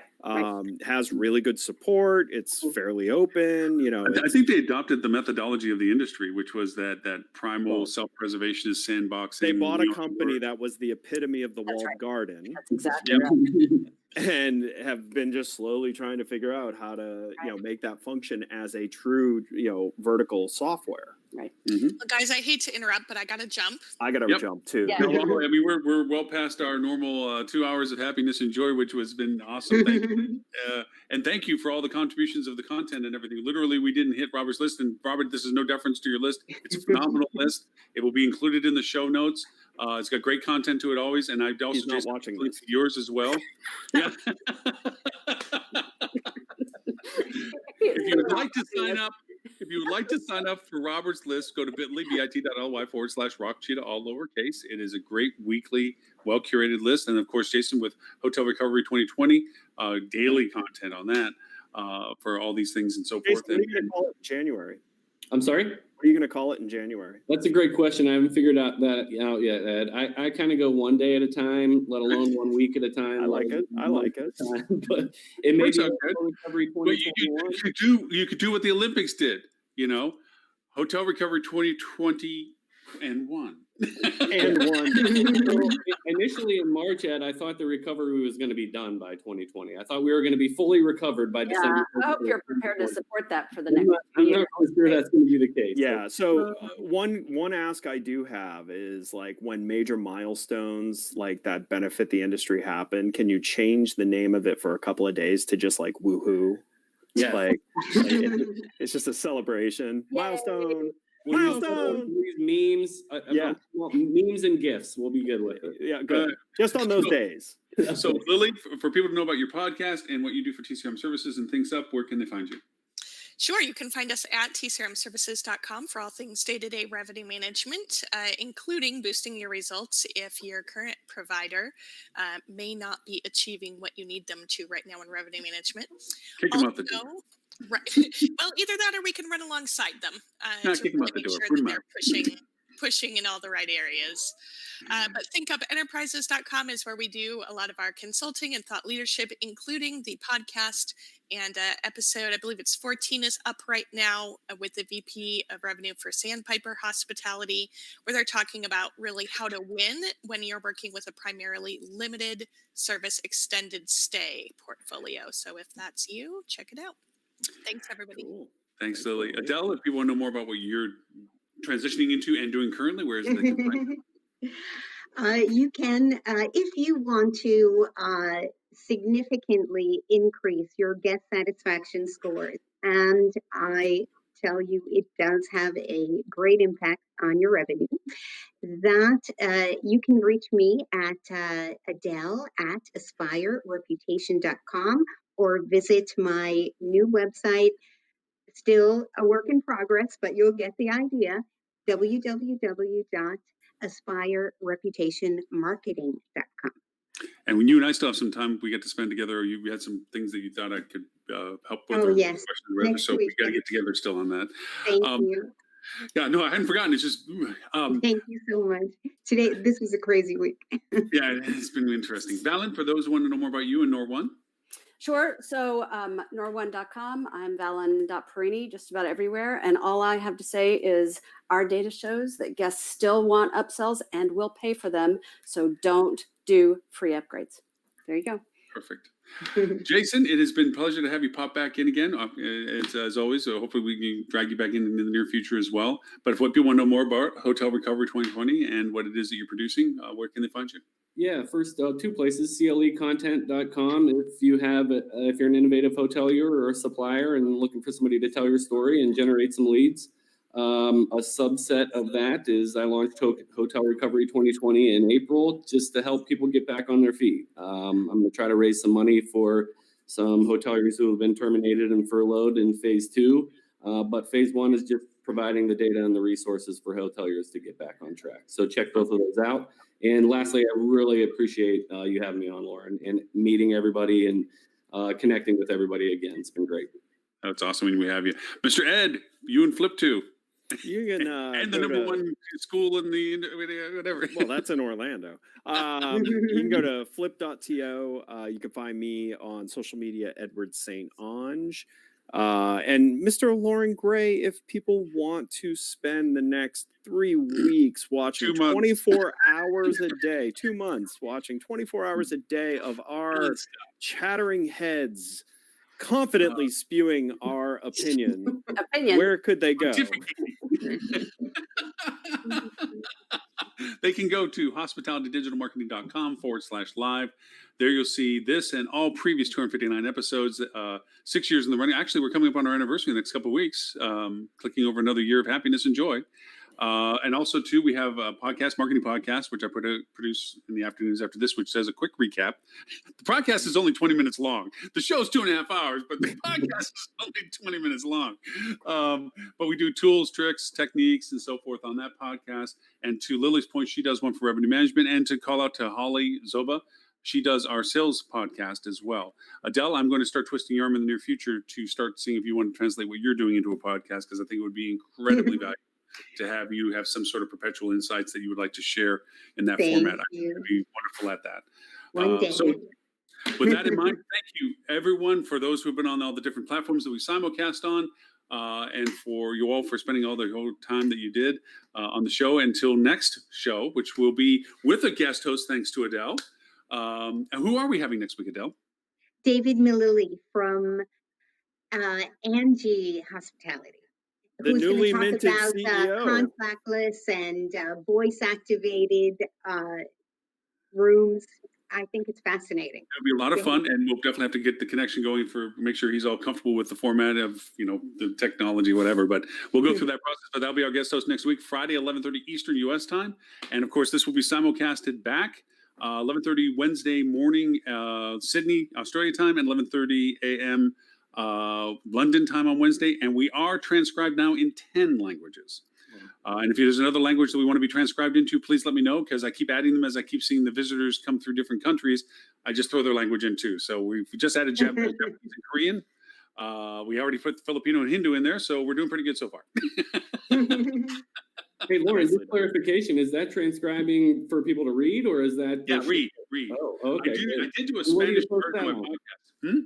And where do you post the transcriptions to? That's on YouTube. It actually will be, if you pull up the closed captioning on the rebroadcast of this, you'll have all your language options to choose from. Awesome. Great to know. So yeah, multi-language happiness. So thank you, everyone, and we'll see everyone next Friday, 11:30 US. Have a great one. Bye. Thank you.